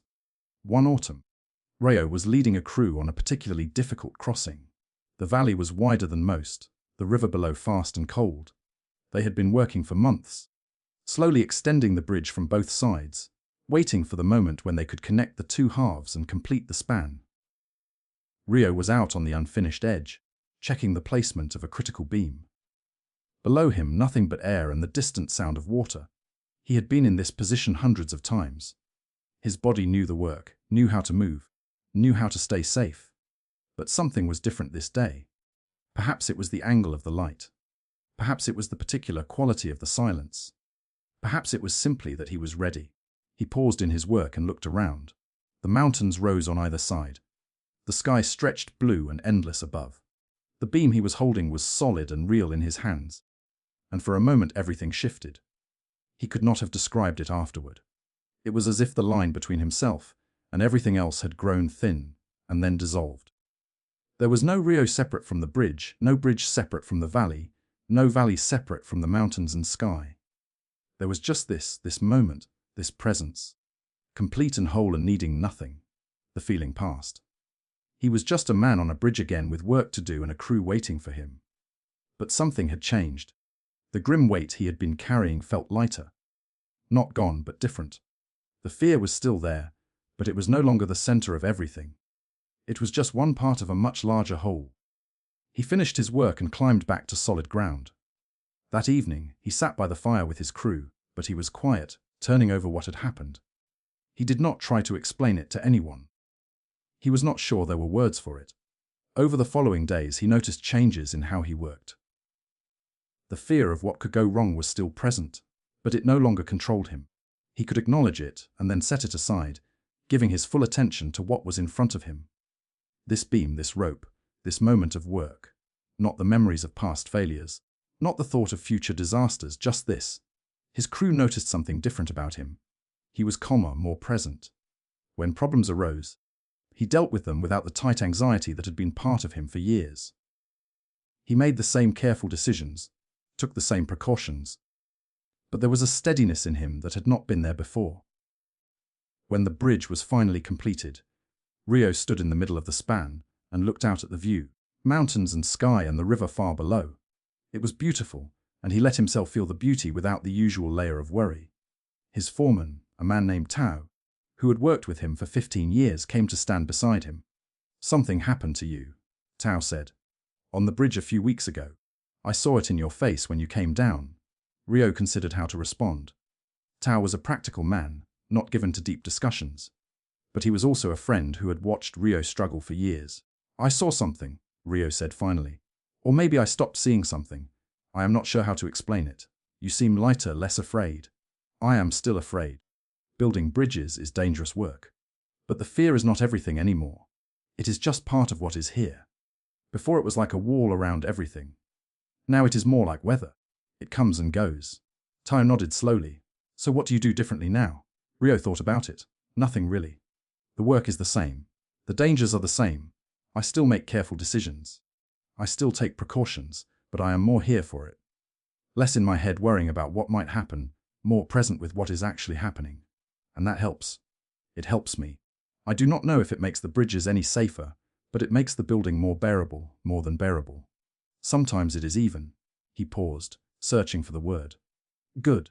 It feels good to be here doing this work. I had forgotten that was possible. When Rio returned home, his wife saw the change immediately.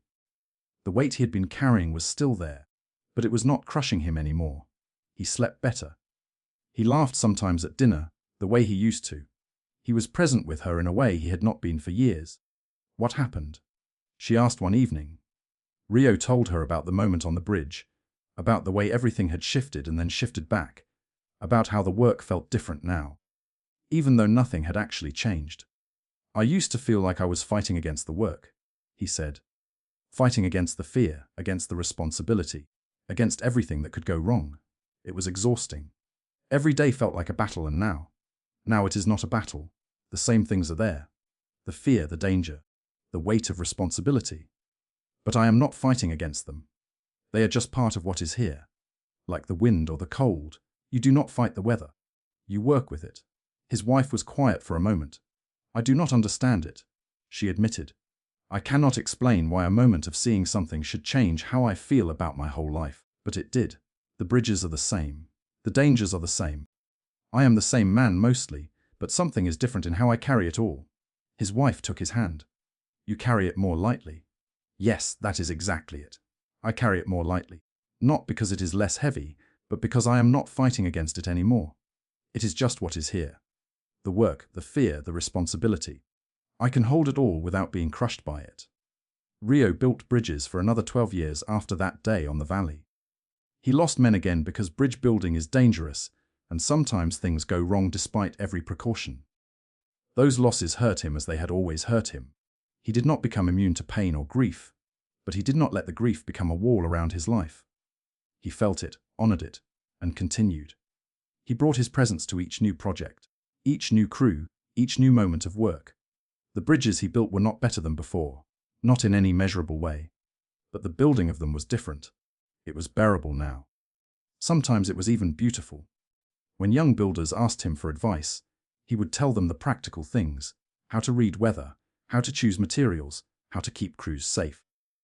But sometimes with those who seemed ready to hear it, he would tell them about the moment on the bridge, about seeing that they were not separate from their work, not separate from the fear, not separate from anything, about how that seeing could change everything without changing anything at all. The bridge is still the bridge, he would say. The work is still the work, but you can be here for it differently. You can let it be what it is without fighting against it. That does not make it easy, but it makes it possible, and sometimes that is enough. This story shows us what it looks like to return to ordinary life after a moment of waking up. Rio did not stop building bridges. He did not become fearless or immune to loss. He returned to the same work, the same dangers, the same responsibilities, but he carried them differently. He was present for his life in a way he had not been before. Zen teaches that waking up is not an escape from the human condition. It is a deeper entry into it. We still experience fear and loss and difficulty, but we meet these experiences with more presence, more openness. We are less caught in our resistance to what is happening and more able to simply be with it. The Buddha walked dusty roads and dealt with difficult people and watched his body age. Waking up did not excuse him from any of this. What it gave him was a different relationship with it. He could be present with suffering without being destroyed by it. He could meet each moment fully, whether it brought pleasure or pain. This is what we bring back from waking up. Not freedom from life, but closeness with it. Not escape from difficulty, but presence with difficulty. The wood is still wood. The water is still water, but we carry them with a lightness that was not there before. Let us explore another story that shows how waking up returns to ordinary life. In a village where the smell of baking bread drifted through the streets each morning, There lived a woman named Sue who had been a baker for 30 years. She had learned the craft from her mother working beside her from the time she was a small child. Flour and water and yeast. Fire and time and patience. The rhythms of bread had shaped her entire life. Sue was good at her work. Her loaves were reliable, filling, exactly what people expected from her. She opened her shop before dawn and worked until midday producing batch after batch of the bread that fed the village. It was honest work, useful work. She had nothing to complain about. But somewhere over the years, the joy had drained out of it. She could not have said when it happened. It was a slow fading, like color fading out of fabric left too long in the sun. She still did the work well, but she did it like a machine without being there. Her hands knew what to do while her mind wandered elsewhere. She thought about old regrets. She worried about future problems. She relived conversations and rehearsed arguments. Anything but being here in this bakery with this dough. She was rarely truly there in her bakery. Even though her body never left, her customers did not seem to notice. The bread came out correctly. It fed people as bread should. But Sue knew something was missing, even if she could not name what it was. Her days blurred together. One morning of kneading was much like another. One batch of loaves was much like the last. She counted the years until she could stop, until she could rest, until she could be done with the endless repetition. But the years stretched out before her, and she did not know how to make them pass faster. One morning, Sue was working the dough, as she had done thousands of times before. It was early, still dark outside, the village asleep. She was alone with the flour and the water, and the soft rhythm of her hands pressing and folding. She was not thinking about anything in particular. Her mind was quiet for once, too tired in the early hour for its usual wandering. There was just the dough, just her hands, just this motion she had made so many times it required no thought at all. And then something shifted. She could not have said what was different. The dough was the same dough. Her hands were the same hands. The motion was the same motion, but suddenly she was there, fully present in a way she had not been for years, maybe decades. She felt the dough beneath her fingers. Really felt it. The way it gave and pushed back. The way it was slowly coming alive under her hands. The yeast beginning its quiet work. The warmth of it. The smell of it. The simple reality of flour and water becoming something new. She looked around her bakery as if seeing it for the first time. The worn wooden counter where she had worked for 30 years. The oven that had baked countless loaves. The pale light beginning to show through the window. All of it suddenly vivid, suddenly present, suddenly enough. Tears came to her eyes, though she was not sad. She kept working the dough, letting the tears fall, not understanding what was happening, but not needing to understand. She was here. She was finally here. After years of being somewhere else in her mind, she had come back to her own life. The bread she baked that morning was no different from any other batch. The same flour, the same process, the same oven. But when her first customer came in, an old woman named Hannah, who had been buying bread from Sue for 20 years, something strange happened. Hannah took a bite of her morning roll and paused. She looked at the bread in her hand, then looked at Sue. "This is different," she said. "It is the same recipe I always use. I know, but something is different. It tastes." Hannah searched for the word. More like bread. More like it should taste. "Did you change something?" Sue thought about the morning, the moment of presence while kneading, the tears. She could not explain.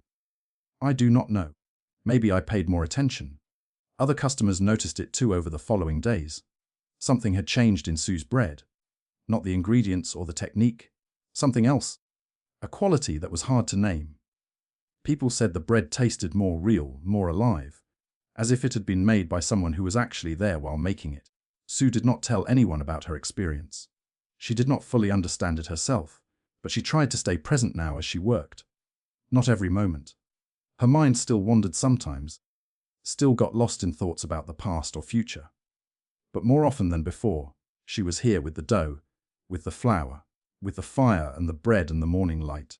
Her life had not changed. She still woke before dawn. She still worked until midday.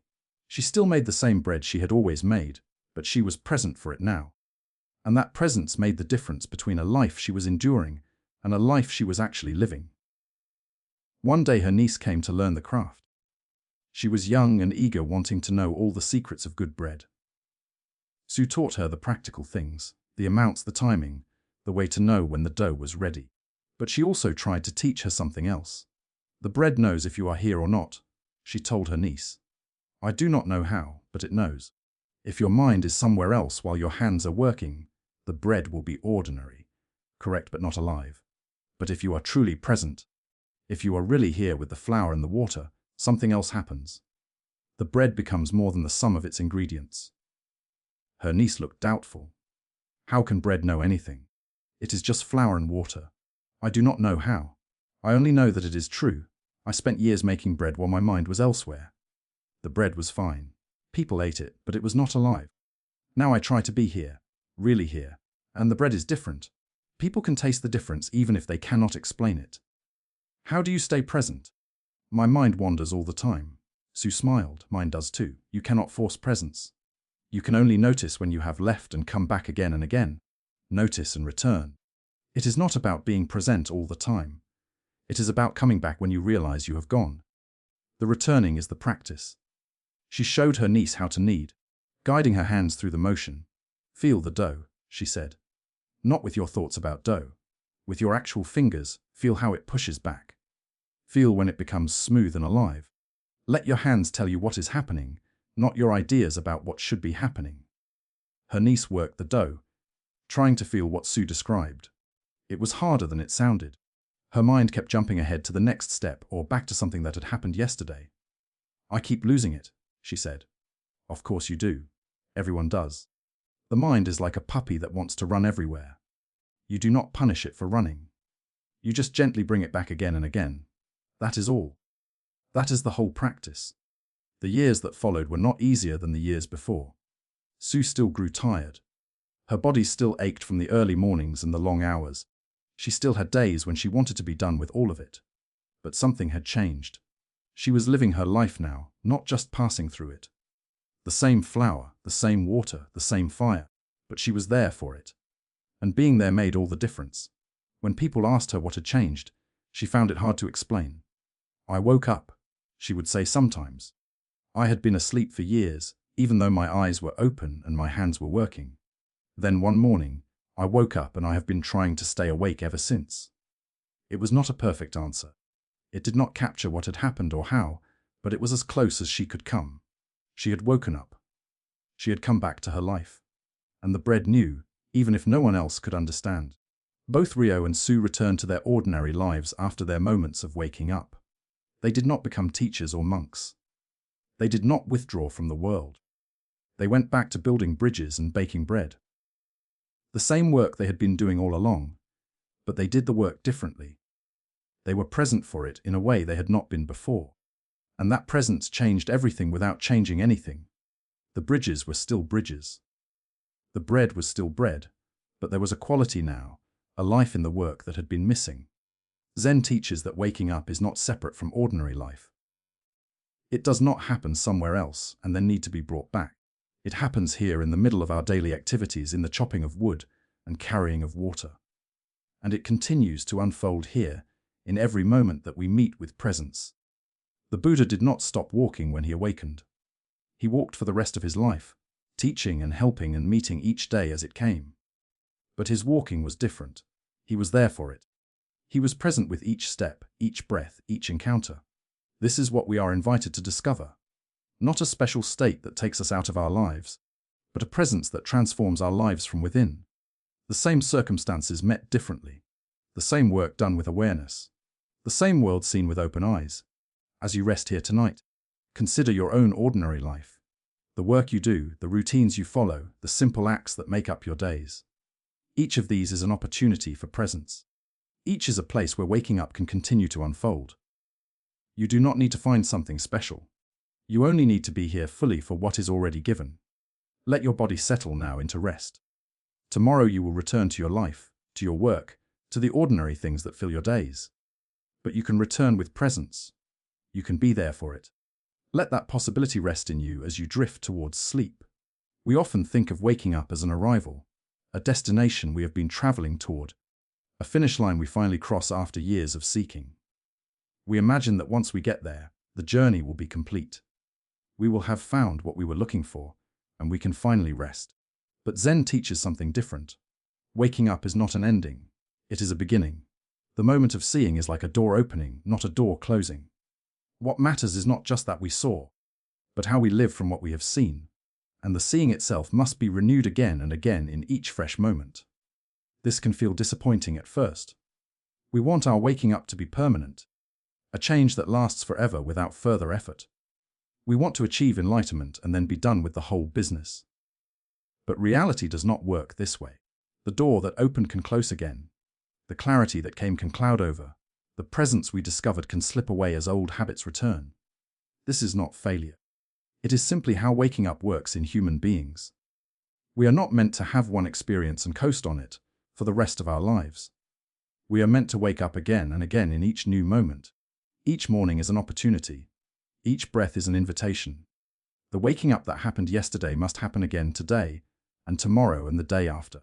The Buddha did not stop practicing after his waking up. He continued for 45 years walking and teaching and meeting each day with presence. His waking up was not a trophy he put on a shelf. It was a living thing that he cared for and expressed through every action. This is the teaching of waking up as beginning. Not a single event, but a continuous opening. Not an achievement, but a way of being.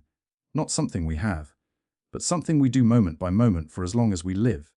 Let us explore a story that shows how one young woman learned this truth.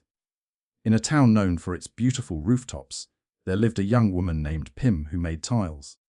She had learned the craft from her aunt, shaping clay into the curved pieces that protected homes from rain and sun. It was good work, practical work, and Pim did it well. But Pim had always felt that there was more to life than making tiles. She read books about wisdom and enlightenment. She listened to travelers who spoke of teachers and teachings. She longed to understand something deeper about existence, something that would change her ordinary days into something meaningful. When she was 25, she began studying with an old woman named Kira, who lived on the edge of town. Kira had once been a wandering teacher, but age had settled her into one place. Now students came to her instead of her going to them. Kira did not teach in fancy ways. She did not give long lectures or assign difficult practices.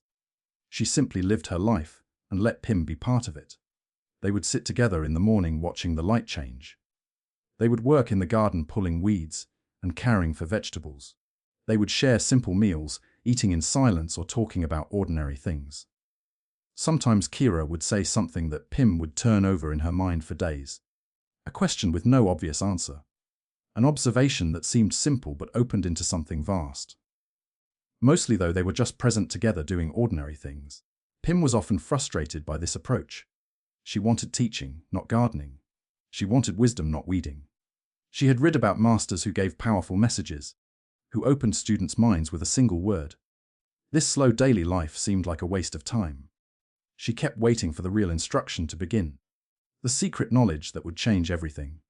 Surely there was more than this. Surely Kira was holding something back, waiting until Pim was ready. "When will you teach me about waking up?" she asked one day, unable to hold back her impatience. Kira looked up from the vegetables she was tending. "What do you think I have been doing? We pull weeds, we cook rice, we sit in silence. I do not see how this leads to understanding." Kira smiled. Understanding is not somewhere else. It is not waiting at the end of a special teaching. It is here in the weeds and the rice and the silence. If you cannot find it here, you will not find it anywhere. Pim tried to accept this, but she remained impatient. She wanted something dramatic to happen. A moment of change that would prove she was making progress. And then one afternoon it came.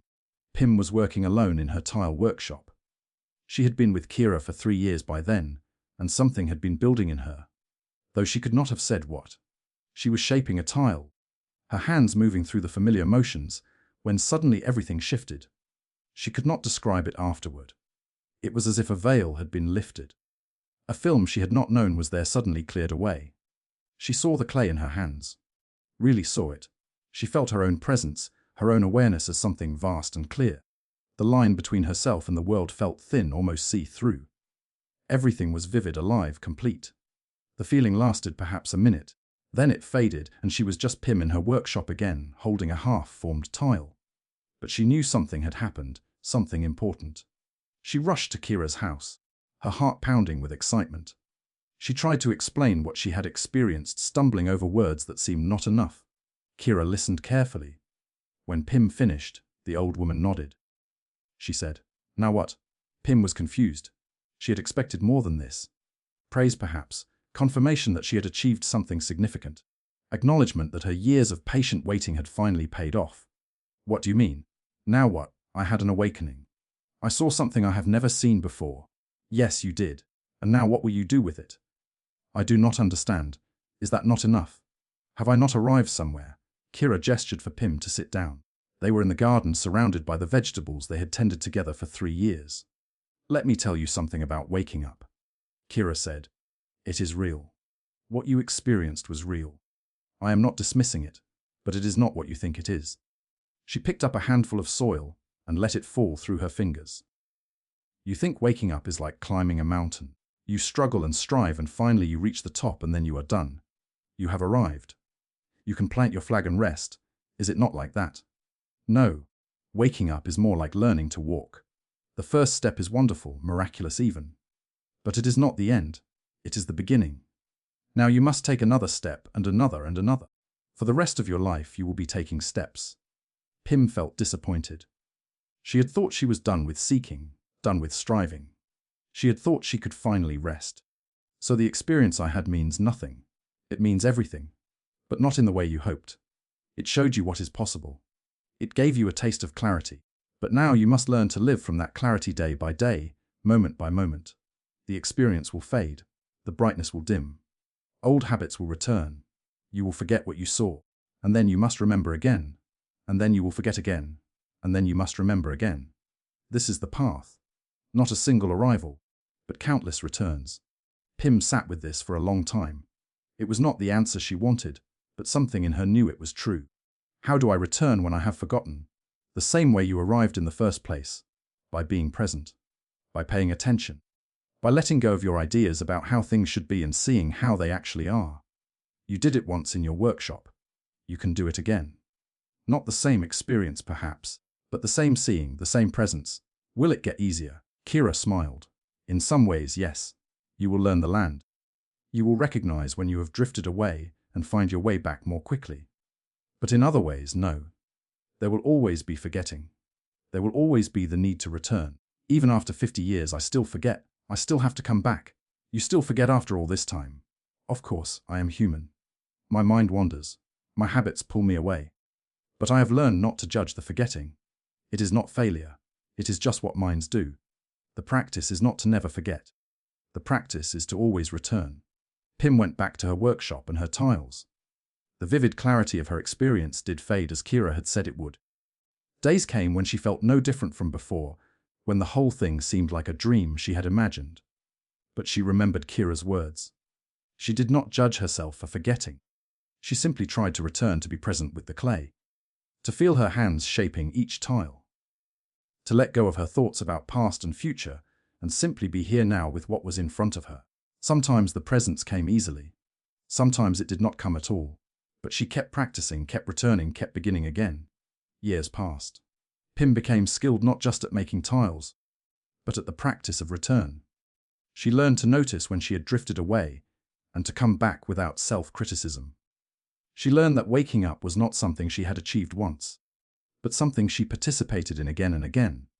There were difficult times, seasons when the present seemed very far away, when she felt as ordinary and unawakened as she had before her experience.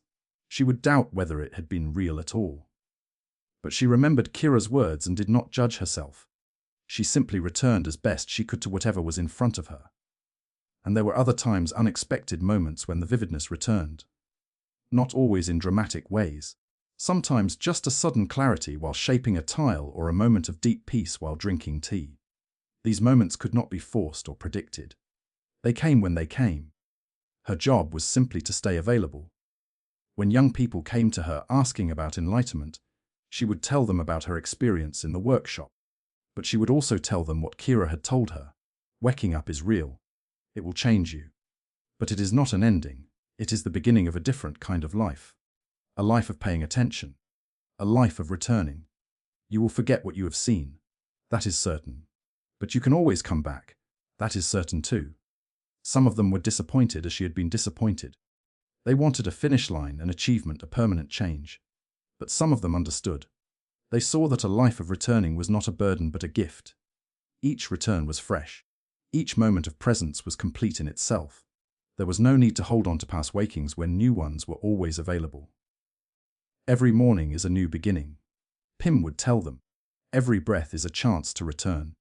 You do not need the experience you had yesterday. You need the presence you can have right now. That is always available. That is always enough. This story shows us that waking up is not an achievement we complete but a practice we continue. Pim had a genuine experience of clarity. But she had to learn that this experience was not the end of her journey. It was the beginning of a new way of living, one that required ongoing attention and repeated return. Zen teaches that enlightenment is not a state we achieve and then possess forever. It is more like a fire that must be tended, a garden that must be cared for. The moment of seeing is precious, but it must be renewed. The clarity that came must be invited back again and again through presence and attention. The Buddha continued to practice after his waking up. He did not sit back and rest on what he had attained. He walked and taught and engaged with life fully for another 45 years. His waking up was not a trophy, but a living reality that he expressed through each action. This is both humbling and encouraging. Humbling because we cannot expect a single experience to change us permanently. We will forget, we will drift, we will need to return. But encouraging because the return is always available. No matter how long we have been lost in distraction, we can always come back. Each moment offers a fresh beginning. Let us explore another story that shows how even a lifetime of waking up is still a continuous beginning. In a village by the sea where the sound of waves was constant as breathing, there lived a man named Lee who mended nets for the fishing boats. It was simple work, patient work. His fingers knew the knots without his mind needing to guide them. He had been mending nets for 40 years since he was a boy learning from his father. Lee had heard of a teacher named Jin who lived further up the coast. She was very old now, over 80 years, and had been teaching for more than 50 of those years. People spoke of her with respect. Students had traveled great distances to learn from her. Some said she was the wisest person alive. Lee had always been curious about such things. He read what he could find about wisdom and enlightenment. He wondered what it would be like to meet someone who had spent a lifetime in waking up. Surely such a person would have achieved something extraordinary, something beyond what ordinary people like himself could imagine. One spring, Lee decided to make the journey. It was not far, perhaps 2 days of walking along the coast. He packed a small bag and set out, his mind full of questions he wanted to ask. What had she learned in 50 years? What states had she achieved? What was it like to live in constant waking up? He imagined her sitting in deep meditation, surrounded by devoted students. He imagined deep conversations about the nature of reality. He imagined that being in her presence would feel different somehow. Charged with spiritual power, he found Jin's house easily. It was small and simple, set back from the shore among wind-bent pines. As he approached, he saw an old woman sitting outside on a wooden bench. She was mending a fishing net. Lee stopped, uncertain. This could not be the famous teacher. Surely someone of her reputation would be doing something more important than mending nets. But when he asked, the woman confirmed that she was indeed Jin. She invited him to sit beside her on the bench. "I have come to learn from you," Lee said. "I have heard of your wisdom. I hoped you might teach me something about waking up." Jin did not look up from her work. Her old fingers moved steadily, tying knots, repairing tears. "What would you like to know?" Lee had prepared questions, but suddenly they all seemed foolish. He watched her hands moving through the net, so similar to his own work back home. He had expected something different, something more elevated. "I do not know," he admitted. "I thought you would be doing something else, something more spiritual." Jin smiled, still working. "What could be more spiritual than mending a net?" "I do not know. Meditating, perhaps. Teaching, contemplating deep truths. I have done all of those things for 50 years. I have done them. And you know what I have learned." Lee leaned forward, eager to hear the wisdom she had gathered over half a century. "I have learned that mending a net is as good as any of it. Better maybe. The net is real. The knots are real. My hands are real. When I am here fully present with the mending, there is nothing lacking, nothing more spiritual somewhere else." Lee sat with this for a while. It was not what he had expected. He had imagined fancy teachings, deep insights, states of mind beyond ordinary experience. Instead, here was an old woman mending a net just as he mended nets back home. After 50 years of teaching, he asked, "Are you still awakening, or have you arrived somewhere final?" Jin laughed, a warm sound like waves on rocks. "Every day I wake up, every net I mend, every knot I tie, that is my awakening. There is no arriving somewhere final. There is only this moment and then the next and then the next. But surely after so long, it must be different for you than for someone just beginning." Jun paused her work and looked at him directly. Her eyes were bright despite her age, full of something he could not name. "Different in some ways. I have learned the land. I recognize the traps my mind sets for me. I know how to return when I have wandered. But the returning itself, the waking up that is always fresh, it is not something I achieved long ago and now possess. It is something I do every day, every moment. Today's waking up does not depend on yesterday's. It stands on its own." She held up the net she was working on. "Do you see these knots? Each one is complete in itself. It does not need the ones before it or after it to be whole. My practice is the same. Each moment of presence is complete. I do not collect waking up like coins in a jar. I simply show up again and again and see what is here." Li stayed with Jin for 3 days. She did not give him formal teachings or assign him practices. She simply lived her life and let him be part of it. They mended nets together, working side by side in comfortable silence. They cooked simple meals of fish and rice. They sat watching the sea as the sun rose and set. At first, Li kept waiting for the real teaching to begin. Surely, she would eventually reveal the deeper wisdom, the secret practices, the truths she had gathered over 50 years. But the days passed, and there was only this, nets and meals, and the sound of waves. Slowly Li began to understand that this was the teaching. Not something added on top of ordinary life, but ordinary life itself met with full presence. Jin was not hiding anything. She was showing him everything in every moment they spent together. On his last morning, Li asked her one final question. "How do you keep beginning after so many years? Does it not grow tiresome, always starting over?" Jin considered this, her hands still for once, resting in her lap. "When you mend a net, do you grow tired of each knot being new? Do you wish you could tie one perfect knot and be done with it forever? No. Each knot is just what needs to be done in that moment. Exactly. Each moment of waking up is the same. It is just what needs to be done. Not a burden, not a tiresome repetition. Simply this. Now here. When you see it that way, there is no tiredness. There is only freshness, only beginning." She picked up her needle and thread and returned to her work. "Go home," she said gently. "Mend your net. Be present with your work, your life, your breath. That is the whole teaching. Not something complicated you need to learn from a famous teacher. Just this again and again. Just this." Li walked home along the coast, watching the waves, feeling the wind, noticing his feet on the sand. He had expected to return with special knowledge, secret teachings, something that set him apart from who he had been before. Instead, he returned with something simpler. The understanding that waking up was not somewhere else, not something to achieve, not a destination to reach. It was here in this step, this breath, this moment, and it would be here again in the next one, waiting for him to show up. He went back to mending nets.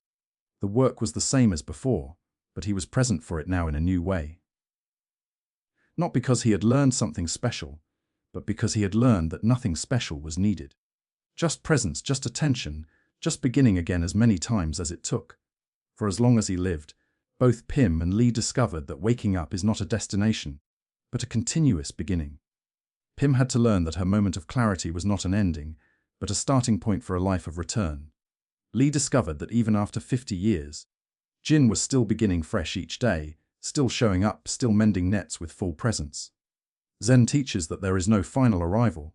Even the greatest masters continue to practice, continue to return, continue to wake up. This is not because they have failed to achieve something permanent. It is because waking up is not a thing to be achieved. It is a way of being that must be lived moment by moment. This teaching is both humbling and freeing. Humbling because we cannot expect to reach a point where effort is no longer needed. There is always forgetting, always drifting, always the need to return. But freeing because the return is always available. No matter how many times we forget, we can always begin again. The door is never permanently closed. The invitation is always open. As you rest here tonight, let go of any expectation that you should have arrived somewhere by now. Let go of judgment about how many times you have forgotten, how often you have drifted away. The practice is not about never forgetting. It is about always returning, and you can return right now. This breath, this moment, this gentle awareness that is here whenever you remember to notice it. Tomorrow you will forget again. That is certain. And then you will remember. And then you will forget. And then you will remember. This is the path. Not a straight line to a destination, but a dance of forgetting and returning again and again, for as long as you live. Each return is fresh. Each beginning is complete. You do not need yesterday's waking up. You only need the presence that is available right now. Let your body settle into stillness. Feel the breath moving gently. You are beginning right now in this moment. And tomorrow you will begin again. That is enough. That has always been enough. We have traveled together tonight through many stories and teachings, exploring the nature of sudden waking up. We have seen how it arrives unexpectedly in ordinary moments when we least expect it. We have learned that something ripens in us over time, preparing us for the flash we cannot force. We have discovered that the doorway is not on some distant mountain, but right here in the kitchen, the workshop, the daily tasks of our lives. We have witnessed how loss can crack us open, revealing what cannot be taken away. We have found that what waking up shows us is startlingly simple. Not hidden knowledge, but the ordinary seen at last for what it is. We have seen how we return to the same lives after waking up, chopping wood and carrying water, but meeting these tasks with new presence. And we have learned that waking up is not an ending, but a continuous beginning, a practice of returning again and again to this moment. Sudden waking up is real. It can change us, but it does not excuse us from being human. It invites us more deeply into our humanity, into the simple wonder of being alive, breathing, present. Tonight, as you drift towards sleep, let go of seeking anything special. Let go of expecting waking up to arrive in some dramatic form. Simply rest here in this breath, in this moment. This is where waking up lives. This is where it has always been waiting. Sleep well, and thank you for joining us here.